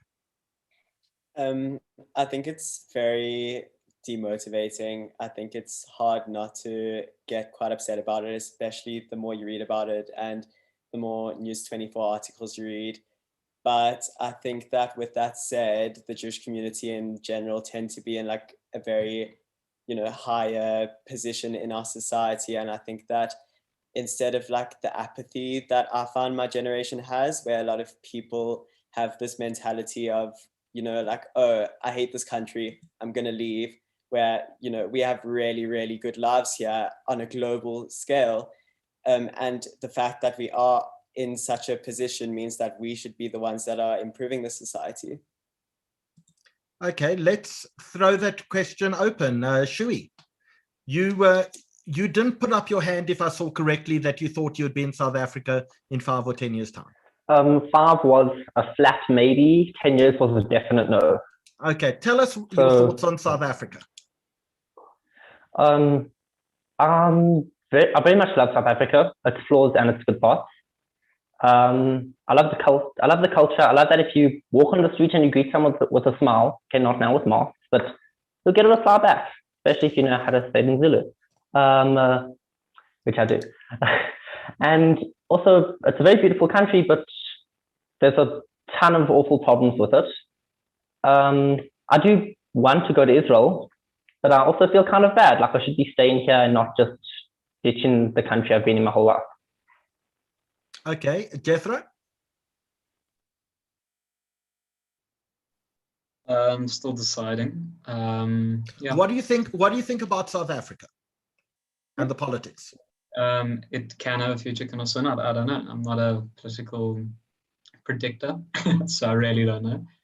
I mean, really. They say only fools and prophets predict the future, and we know you're not a prophet. So, okay, cool. I guess I'm not going to predict the future then. It can have a beautiful future, but we'll see. We'll see how it goes. I don't know how it'll work out. Bethia, tell us what you think of politics in South Africa. I think we need to give some credit where credit is due. I mean, we've maintained a democracy after a very tough history, and we are a democratic state. We maintain that, and yes, like we cover the corruption, and there is a lot of terrible things and a lot of disappointing things. But at the same time, we are a democratic South Africa, and I think, I personally feel that I kind of owe a responsibility to South Africa. I want to be part of contributing to South Africa. I mean, my reason for wanting to for maybe not being here in 10 years is because I want to experience the world. But I do think like South Africa's my home. South Africa's my country. I've had a great childhood here and I want to give back to South Africa. But Amira, I think you described yourself as an activist earlier when we spoke to you. So tell us, what do you think about this country's politics? I really agree with Brad and Bethia. I think that this country is in a constant state of radical transformation, which is so exciting. And I think there's a lot to be done, and a lot the youth has been given so much power. And I think we almost have a responsibility. We should want to give back and help with so many problems that are upcoming, so many, issues that haven't even arisen yet that will. And I just find that so exciting, even though there is corruption, even though there is, the bad side to South Africa. I can't help but think that everyone can be benefiters to this community, not even to the community, to the country as a whole. And I think that that's really important, and I for sure will be here. Well, I used to run elections for South Africa, and your vote is your secret. But if anyone does want to tell us what political party they would be supporting, please lift up your hand and we'll call upon you. Okay, Shui, who are you supporting? I'd support the DA strictly on an opposition party basis. So you vote for them in the hope that they won't win? No, in the hope that they win rather than the ANC. Okay, cool. Lola, you raised your hand? No, I didn't. I'm so sorry. I moved my hair out of my face. Oh, sorry. Who else raised their hand to give an answer to that? Brad? I will be a bit controversial now because it's like always fun to bring this up. But I did vote in the 2019 election. I voted DA, which I was quite upset about. I think that in the upcoming election, I would vote EFF. I think that they're a great anti-corruption party. I think that a lot of the sentiment against them is quite hidden in, racist dogma, even if it's not intended. I think that they're the only party in the country that are actually radically for, Black youth, which is so important. Okay. Anyone else want to offer a political opinion? Okay, Shui? I'd like to argue about the EFF, if I may. No, you don't have to argue. Everyone's entitled to their opinion, even you. Argue on a friendly basis. Okay, make a comment rather than argue. I think corruption-wise, they're just as bad as the rest. Okay, cool. Jethro, you have a comment? Can't call any party anti-corruption league. Yeah. Cool, Jethro? Start a new party that doesn't threaten to kill people. And the good start to a political party to not threaten people. Petitions down below in the comments. Yeah, I don't know. Okay, so let's talk about other countries. Did anyone on this panel support Donald Trump? Okay, let's start with Sol, then we're going to Jake. I supported Donald Trump, not because I think he's a good guy, because I think his policies are fantastic and he's got the right ideas. I think that, if you look simply, I'm talking now specifically more so pre-COVID. I do think that his handling of the COVID pandemic was atrocious. However, I think his economic policies and international policies were really good for not only America, but for specifically with regards to Israel and many other countries. I think he really did, in his words, put America first. And again, I'm not saying he's a good guy, because that's not what I'm saying. That's not what I think. However, I do think that his ideas, his policies, and even the way he got them done was very good. Okay, Jake, you put your hand up as a Trump dude? Yeah, I must agree with Saul. Like, I don't think Trump socially was right at all. I think he was completely the opposite. Didn't handle it very well. But I think it it'll be very hard to find a guy like him who'll be able to build America economically the way he did. Certainly Joe Biden, I don't think is going to be able to do that. But then if you look on the social side of it, I do think Biden was probably the correct choice for America at the times we are. Okay. Ruby, you seem to have been laughing at some of the Trump supporters. Tell us your views. I wasn't laughing at the Trump supporters. I just think our opinions are radically different, and it's amazing how you can come out of the same school and very similar environments and just have two completely different opinions. I do not support Trump. I don't think that the argument he was good for Israel is an argument that is one that works or is valid. He is racist and misogynistic and just not a good person. And I can't believe that out of everyone in America, that was the person who became president. Like, I think sorry, Ruby it cut off for a second there. I just don't I don't know how that happened. I don't love Biden either. Like everyone's talking hashtag settle for Biden, but definitely better than Trump, in my opinion. Okay, Sarah, your thoughts? Sol, I'll come to you in a second. I tend to agree with Ruby in this situation. I was not a Trump supporter in any sense of it, just because of his views and the way that he acts and the fact that America and the president of America has such influence over the entire world for one of a person who has such a high position of power, for them to act like that and say things like he said is just very unacceptable to me. Like Ruby said, I'm not sure Biden was the best candidate, but pretty much anything is better than Donald Trump. Okay, Zianda, my gut is that you are not a Trump supporter. Not a fan at all. And I also tend to disagree with the idea that his foreign policy was good. His decisions to not allow people entry on the basis of where they came from, his treatment of asylum seekers, and even his policy in terms of moving the capital in Israel. I think while there may have been a decision that Jews view as very good, I think it caused a lot of violence, and I think it may have further created tensions and divides in that conflict. So definitely not a Trump supporter. Okay, Santosh Kabir Singh, what are your views on American politics? So I don't follow it too closely, but I will look into it every now and then when I see a headline. And from what I think we need to detach our personal views on a person themselves and what they do for the greater good of the country they're running.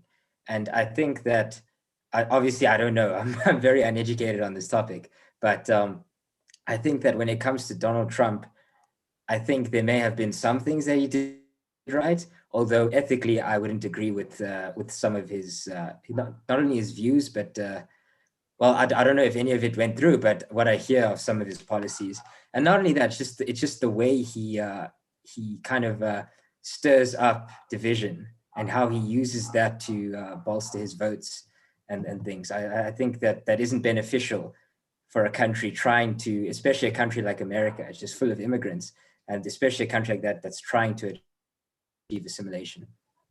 So, Sol, you wanted the final word on Trump, so I'm going to give you the final Trump word. Thank you. So I agree with Ruby and specifically with Kabir. I think that you do need to separate Trump as a person and Trump as a president. I don't think he's a particularly good person. However, I think in general his policies and the way he acted, what he did as a president was really very good. I don't think he's a politician. I think he didn't have good intentions. I would not want to be his friend. However, I would want to have him as a president. And also it's not, I don't think it's about, I think people make things too personal. I don't think he needs to be a good person if his policies and he's doing his job well. I don't. That's what I don't understand. Why people delve into his personal life so much when he's doing a good job. That's what I really don't understand, and that's what oftentimes it does upset me, because I do think he's doing very well. He did very well, and I think people dragged his personal life and his personality and his bad character traits into it, even though his policies and his leadership was very good. Bethia, you wanted to comment there. Just a couple of things. I think firstly, we talking about in the context of America, how their politics work is you do vote for the person. In South Africa, you vote for a party. In America, you voted for either Donald Trump or Joe Biden. So I don't think you can just say, let's separate completely their personality and their policies. But second of all, I think like specifically with Trump's personality, I think he's just very problematic. You know, I think he's sexist, racist, and I don't think we'd feel the same way like Jeremy Corbyn in the UK, just saying he would be a good prime minister for Britain, would say, but he's an anti-Semite, and so we don't trust him. The same way I think we should be speaking, like, just disregarding his policies, he is a bad person, and he should not be representing the most powerful country in the world. That's my 2 bits. Brad, you wanted to comment too? No, I was just agreeing with Bethia. She's really great. Okay, I want to change topics, because one of the things that Saul spoke about was he was good for Israel, or some people believe good for Israel. I want to talk about your relationship to Israel. So Josh, how would you describe your relationship to the state of Israel? So Howie, I would definitely say I've got an innate love for the state of Israel. And I know it's so cliche, but Israel is definitely the home for the Jews. And I think no matter what everyone says, we're ultimately all going to land up in Israel, the only country that actually really wants Jews. And I think it's because of Israel that that Jews around the world can live as proud Jews, never, or should I say not never, but always knowing that Israel will be there for them. And we never need to fear for our lives in other countries, as we always know that Israel will be there for us, and that no matter what, we've got an incredible country that will be behind each and every one of us. So Dani Sack, you obviously waiting for a plane to get on there for a year. Talk about your relationship to Israel.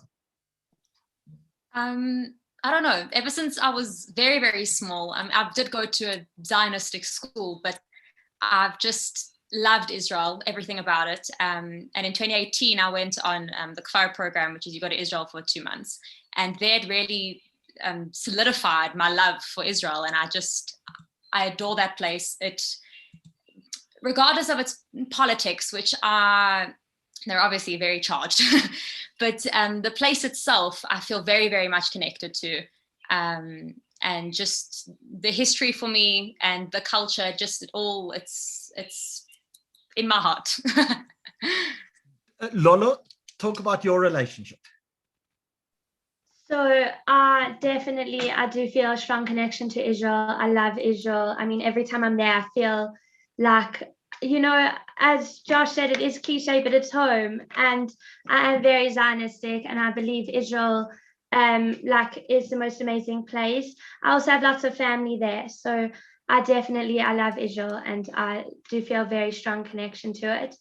In terms of living there, I don't know. I have no idea where I'll be. Like when you asked that 5 years, 10 years, I didn't really answer, because I have no clue where I'm going to be in the world, and I have no clue. Maybe it will be Israel, maybe it won't, maybe it'll be America, maybe it won't, I don't know. But I know that I love Israel, and I think Israel is the most amazing place. Yeah, that's. So Sam, you looking towards Australasia area based on where you studies. How would you describe your relationship to Israel? Yeah, I'm looking more towards that area. I would say, unlike a couple of the panelists, I don't really feel that innate connection to Israel.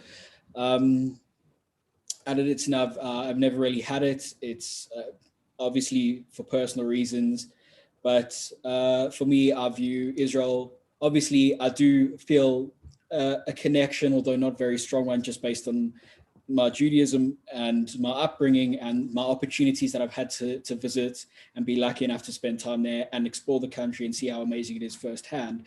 But I wouldn't say I have a deep spiritual connection to the land that maybe other people would have. Z, talk about it. You come from maybe a slightly more worldly background. You talk about your relationship to Israel. So I'm a little bit of a mix of what everybody has said. I would describe myself as a Zionist. And in this context, I feel a need to define Zionist just because there might be some confusion. I do believe that there should be a state that exists for Jews. I think that's important, given that we have countries that are predominantly Christian, predominantly Muslim. I'm not sure if I would want to live in Israel. I definitely am not a fan of Netanyahu. So a little bit of a mix of both opinions. So we know that, Brad, you come from a Habonim background, so I presume you're not a fan of Netanyahu either. Definitely not a fan of Netanyahu.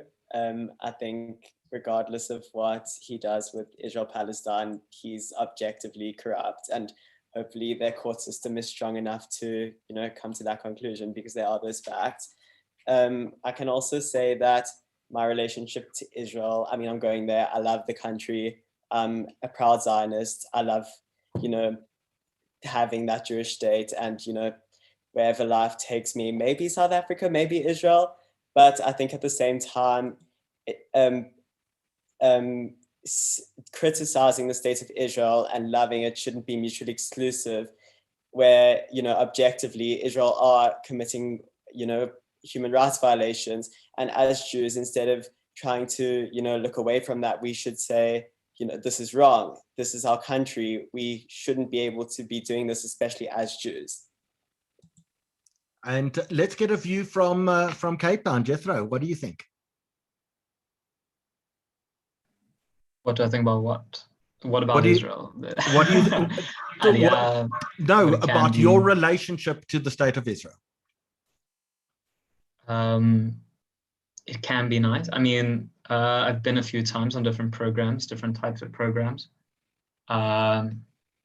And I enjoy going there. I just like the fact that I'm going into a country like most countries where people are persecuted to a certain extent. And what it can be great. Can also be horrible. And it's not much I can do about that. I'm just waiting to see what it does in the future. Okay, Jules? I have family there, so I hope it goes well and peace quickly gets sorted out. Cool. Jules, your thoughts? I've got very conflicting views on Israel as a whole. I really do love Israel because even though I've only been there once, I've really felt such an amazing connection and a very spiritual connection, especially when I visited Jerusalem. And I think they've got great, they've done great things. They've really done great things, like inventions wise. Like many of the amazing technologies in the world come from Israel, but I've got a very tricky relationship and sometimes a tricky understanding of Zionism. So I don't know if I believe in everything that Israel would do. Also, I don't know if I'd ever live there one day, but I think sometimes I appreciate it more than I understand what's going on behind the scenes. Okay, Cubs, you're in the tent. Do you think we're all crazy talking about something 6,000, 7,000, 8,000 miles away with emotional attachment? Is this all insane to you, or does it make any sense? No, it's not insane at all, Howard. Actually, I think that you can't be as deeply embedded in the Jewish community as I am and not want to see Israel at some point or another. At some point, I would love to visit the country and experience the culture and whatnot. But again, I don't think I'm educated enough to speak on Israeli politics. But as far as connection to the land of Israel goes, I think it's a very realistic thing to be speaking about. I'm a seventh generation South African, and yet my family is still highly connected to India. right? We still associate ourselves heavily with India, despite being a South African. I identify first as South African, but I still highly identify as Indian and identify with the country. And I think that, I think that this connection to Israel is really what brings the Jews together. And the thing is, if you look at the Jewish community, and this is just from like outside eyes looking in, there's so many. There's just it's like a giant net. That's how I would describe the Jewish community, because from all these charity programs to these youth workshops to all these things, it's all creating this community of highly strong individuals who believe in the same cause. And I think it's beneficial to the endurance of the Jewish people. And I think it is very beneficial to have a homeland for Jews out there so that atrocities like the Holocaust can never happen again. I mean, I heard about how in 1994, Israel was ready to send planes to pick up Jews if a civil war was to break out and things like that. And just to have these things in place, I think is very great for the Jewish community. Great answer, Kaz. I want to change topic completely. I want to talk about sex. So I want to know, when is an appropriate time for people to have sex? Before marriage? Only after marriage? At what age do you think it's okay to have sex? Let's start with Jake. Look, I don't think I have a particular age, but I think lots of people don't understand the concept of being bli, and I think people are like crazy for not being bli. And look, I'm not bli or anything, but I understand what they're saying, because when you finally find your wife, you marry them and whatever, and then obviously you sleep with your wife, and then if you ask her and she says, yeah, I've also slept with 15 other people, it's like it's not as, special. And so I don't know, whenever anyone's ready, I don't have any particular age, but yeah. Whenever anyone's ready, they must just call ready. Jake's ready. Just call, So we're going to come back and talk about sex a little more, but we've been talking about Israel and our relationship to Israel. And one of our sponsors this evening is, in fact, the Hold Property Group. And one of the things that the Hold Property Group is, they help South Africans who are looking for a second home in Israel or who are making aliyah. They in fact go and help you through the entire process, from purchasing a property to opening bank accounts to holding your hands through the entire thing. So we'll be back talking about sex after we've heard from someone who just wants to hold you.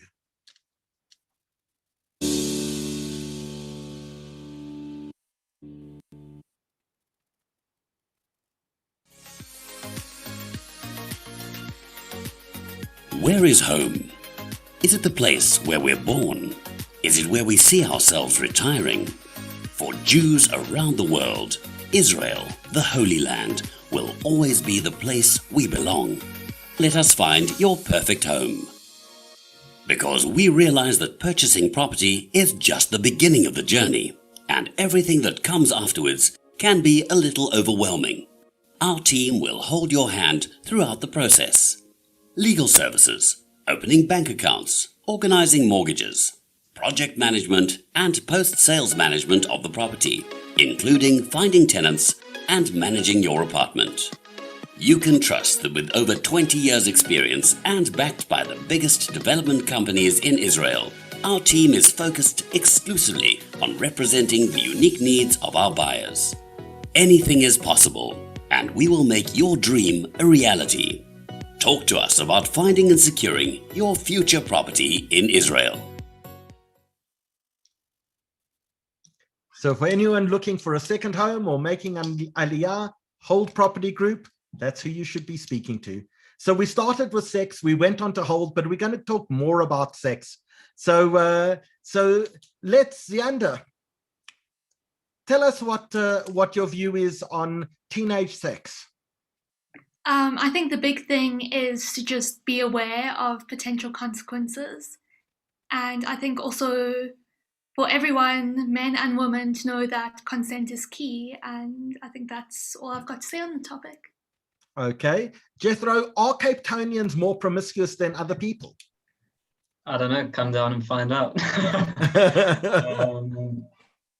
well, you said that we started on sex and moved to someone holding us, but I believe some people believe that, what seems is some people believe that when you have sex, you should really hold someone and it should be something meaningful. And it's interesting for me how some people are very good friends and, people have very differing opinions on sex, where it should be something extremely meaningful and you should squeeze every bit of meaning out of everything in your life. And some people believe it's just an act of pleasure in which you don't even have to know the other person. So Jethro, get off the fence. What do you believe? Listen, at the moment, I believe in meaning.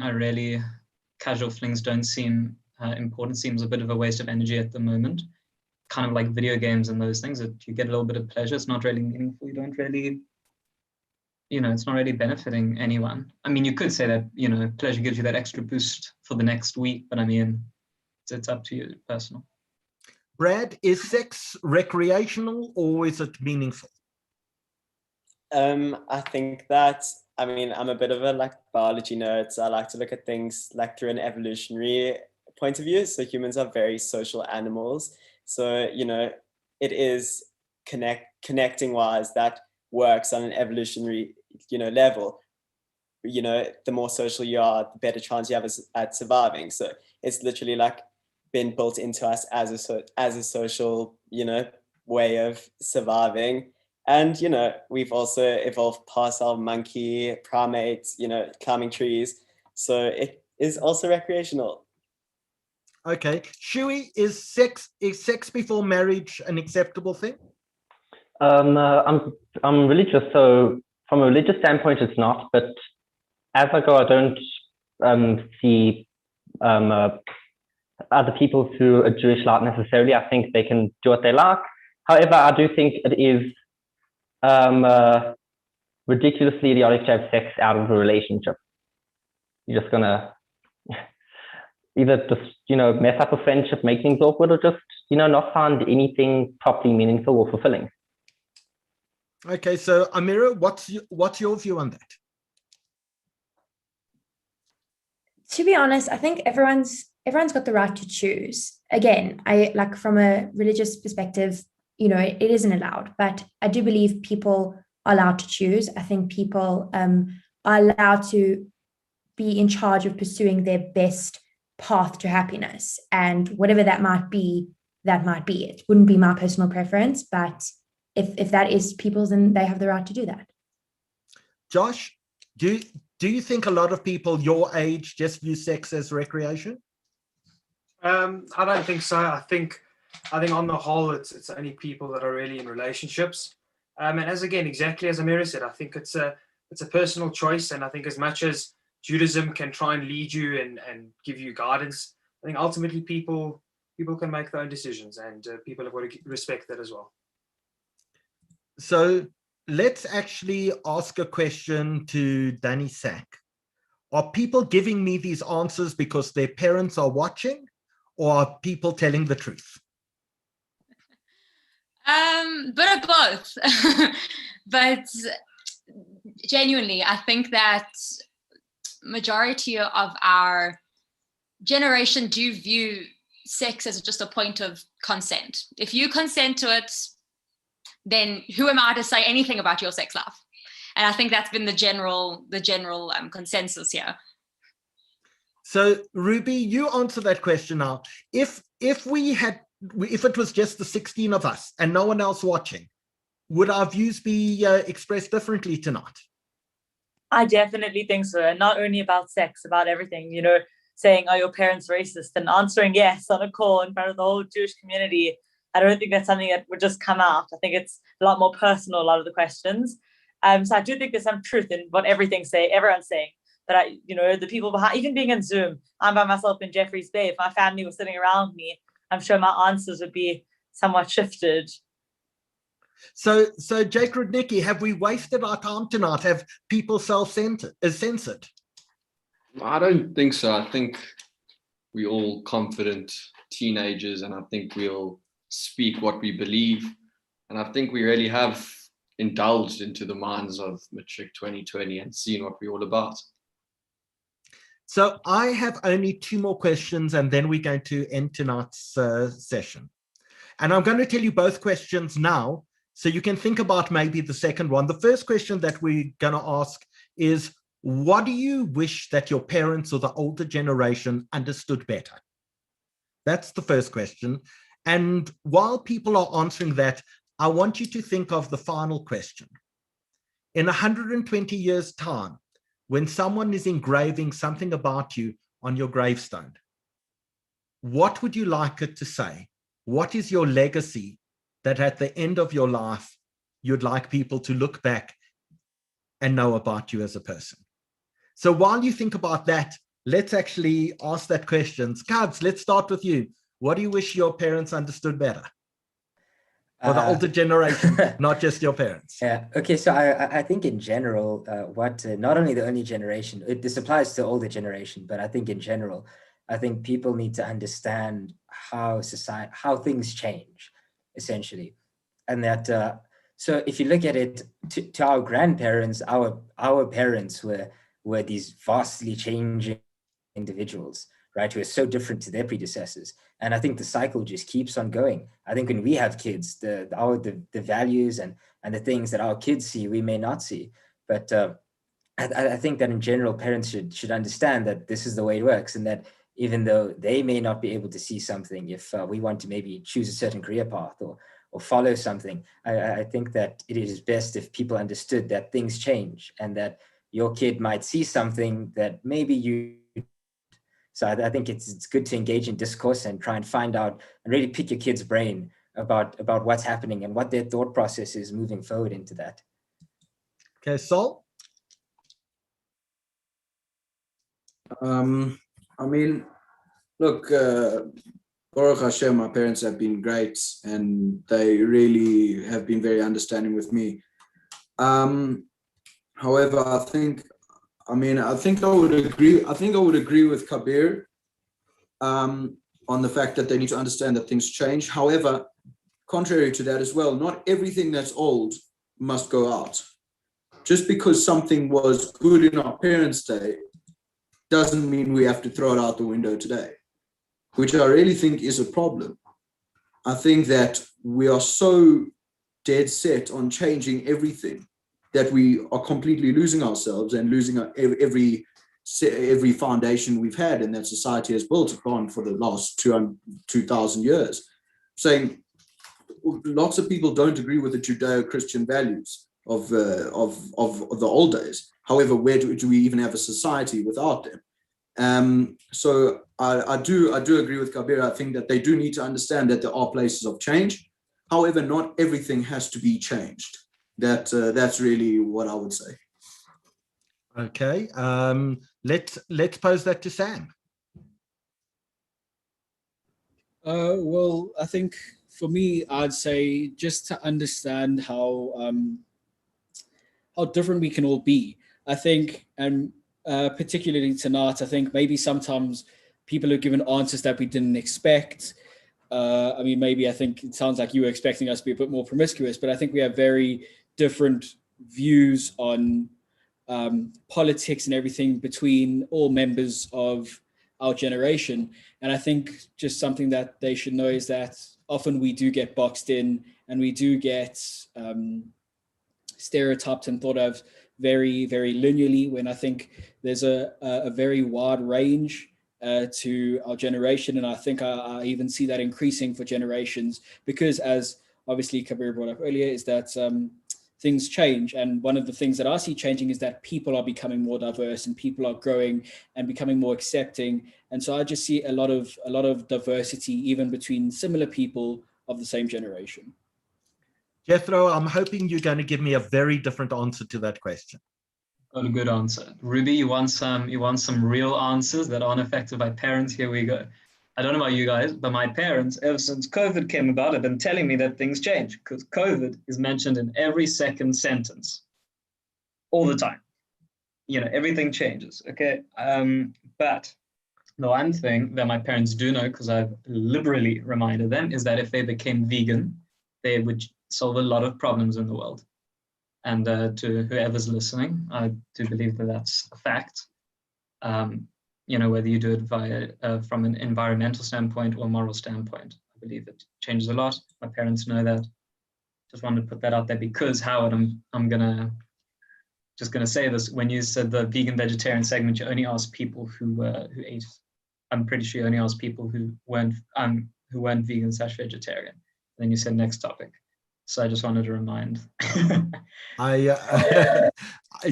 Criticism well taken and justified. Are we answering the second question too?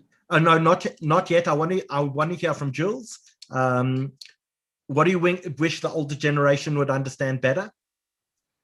Thinking about it, I think I wish that the older generation understood that not like everything you do or experience in your life is, particularly from a teenage perspective, that it has to have a meaning.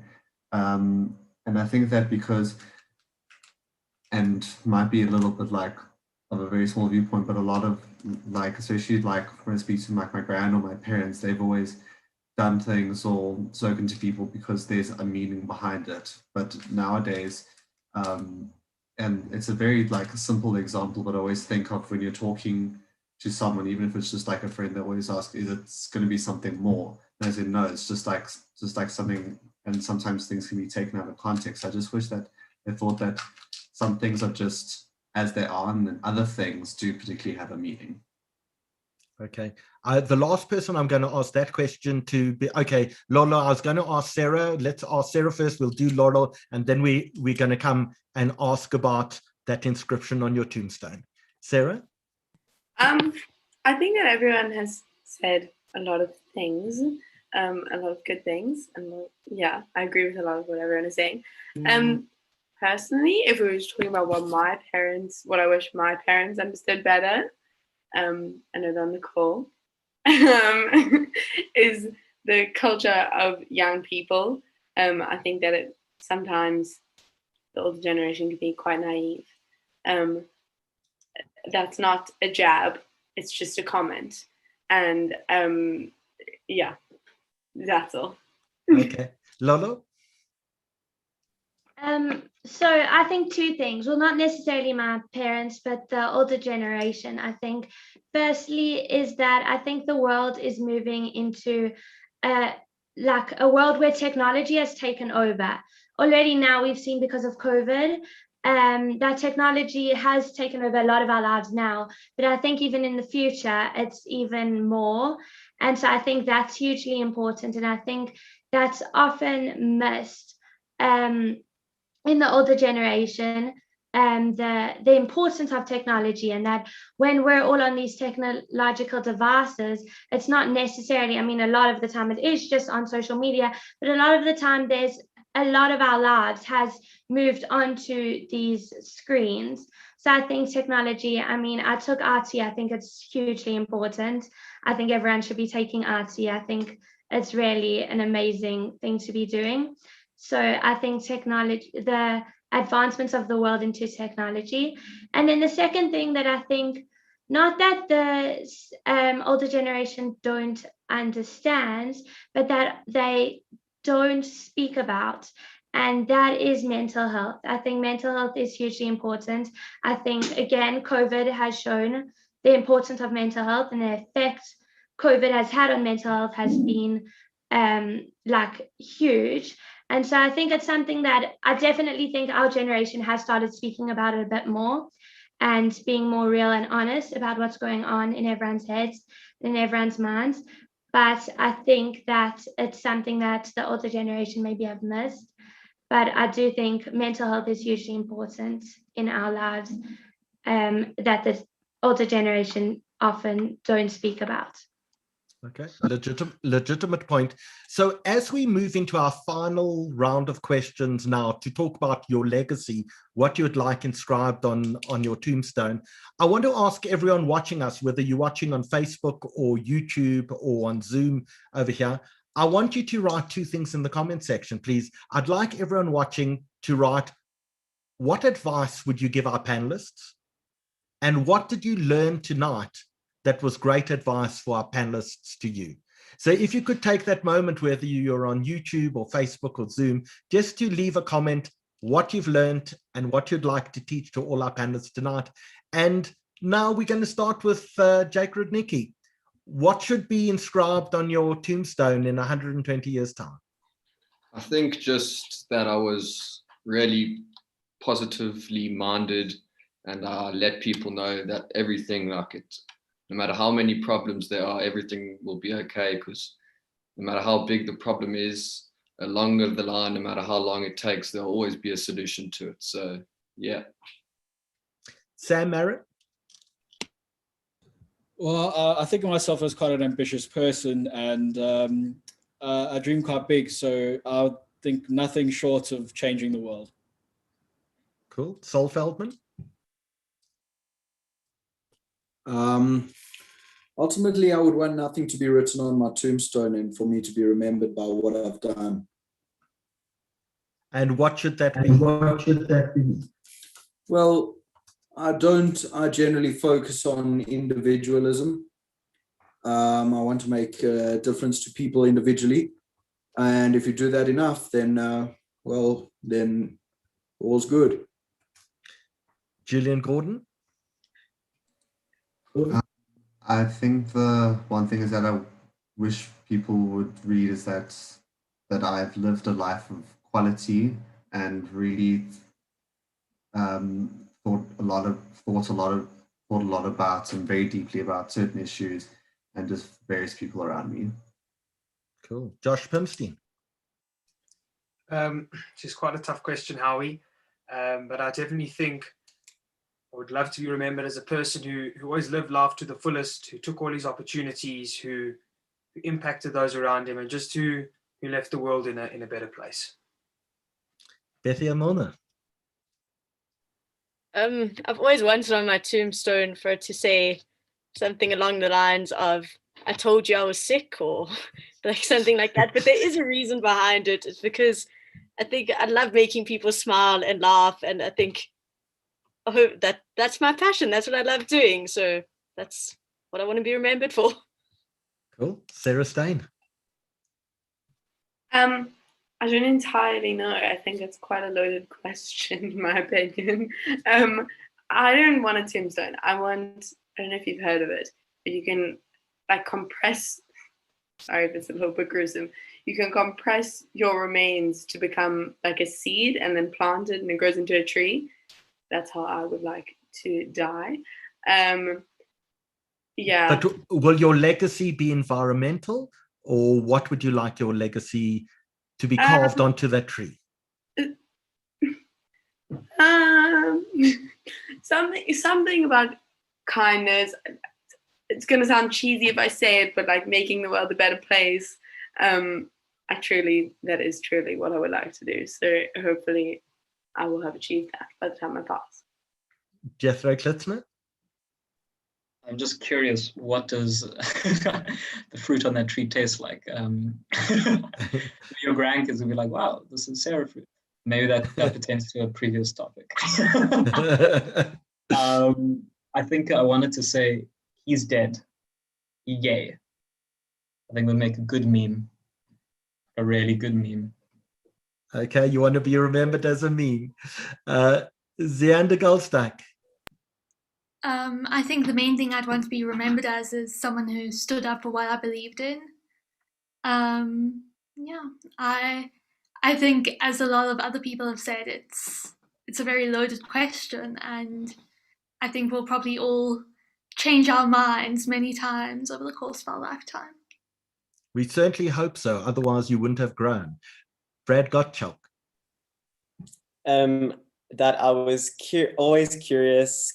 Sorry, I forgot. I had such a good one. That I was always curious, critical, and that I had a zest for life, and that I, was privileged enough to love people, and hopefully will be privileged enough to love people, and that I was gay as fuck, and hopefully change the world through that, someone's world. Cool. Amira? So I first thought about it, and I thought maybe that I was a selfless woman, a selfless girl, but actually I thought that the world doesn't need any more selfless women. To be honest, like the world needs women who have totally detoxed themselves from the world's expectations of them. And actually I'd like on like my lasting legacy to be, she was full of herself, as in not, arrogant, but more that she was full of nothing but herself and to give and to be only your best potential. And that's what I want to be. Cubs, before we wrap you in a shroud and throw you on a funeral pyre, what should we inscribe? I was just about to say that, well, hypothetically, if I were to have a stone, it would, I would like it to say, Kabir Singh was a whole vibe. Because the thing is, I try my best to connect with people, because I feel like you can really learn a little bit from everyone. Because of how different everyone is and how everyone is unique, regardless of how much you may not agree with their views or where they stand on things, I think it's best to really converse with people and then really try and get their point of view and try and understand things. And I think that makes you a more well-rounded person. And I hope that many people have touched me in these small conversations through life. And I hope that I've touched as many people. So yes, I would hope the vibe. Cool. Lola Porter. So I think I'd like to be remembered for making a difference. And I know that's obviously a, very general thing. And so I don't know what that difference is. And I don't know whether it's a big difference in the world or a small difference in the people that live around me. But I want to make a difference. I want to stand up for what I believe in. I want to go out into the world and, not just sit on the side and actually go and do something. And so I'm excited to see where the world takes me and what happens, but I would like to make a difference somehow. Shui Hoppenstein? I'd like people to remember me as being a role model and helping people find themselves and help other people better themselves. Dani Sack? Probably something along the lines of a raging feminist.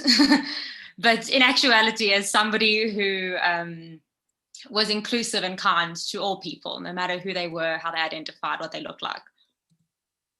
Cool. So that means Ruby Kapelushnik, the final word goes to you. No pressure, hey? I don't know. I think that a lot of different people know me in a lot of different ways. So I would want to have something like, always manage to balance adventure and fun and craziness and a zest for life with seriousness and intellectual conversations and deep connections to other people.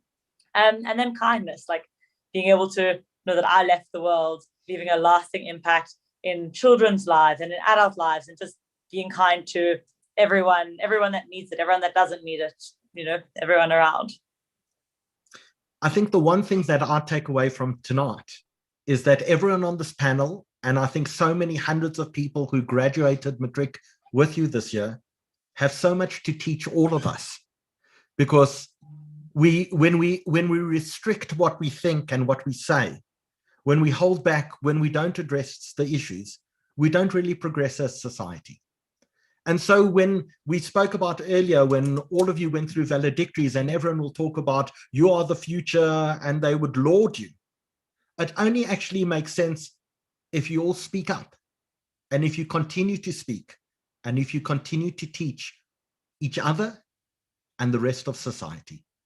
So I want to thank all of you for participating tonight. I'm delighted to see that even some of you have gotten over your hangovers from Thursday evening when you got your results. I know the Cape Townians haven't got the result yet. Who hasn't got a result yet? Okay. Jethro, you don't have a result yet, but they're coming. But I have a sense that the future of South Africa is truly in some remarkable hands.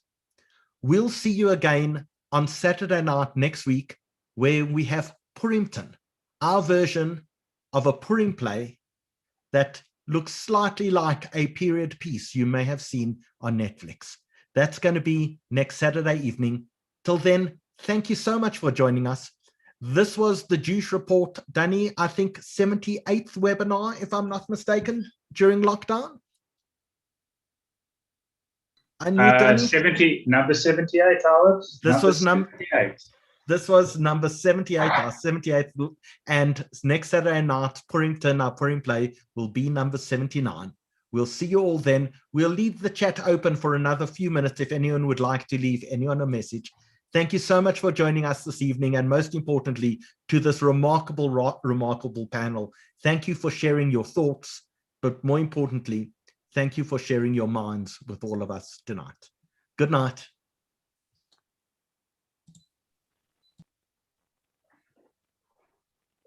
Thanks so much for the opportunity.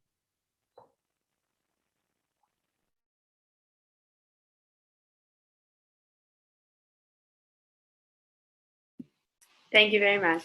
Thank you. Thank you.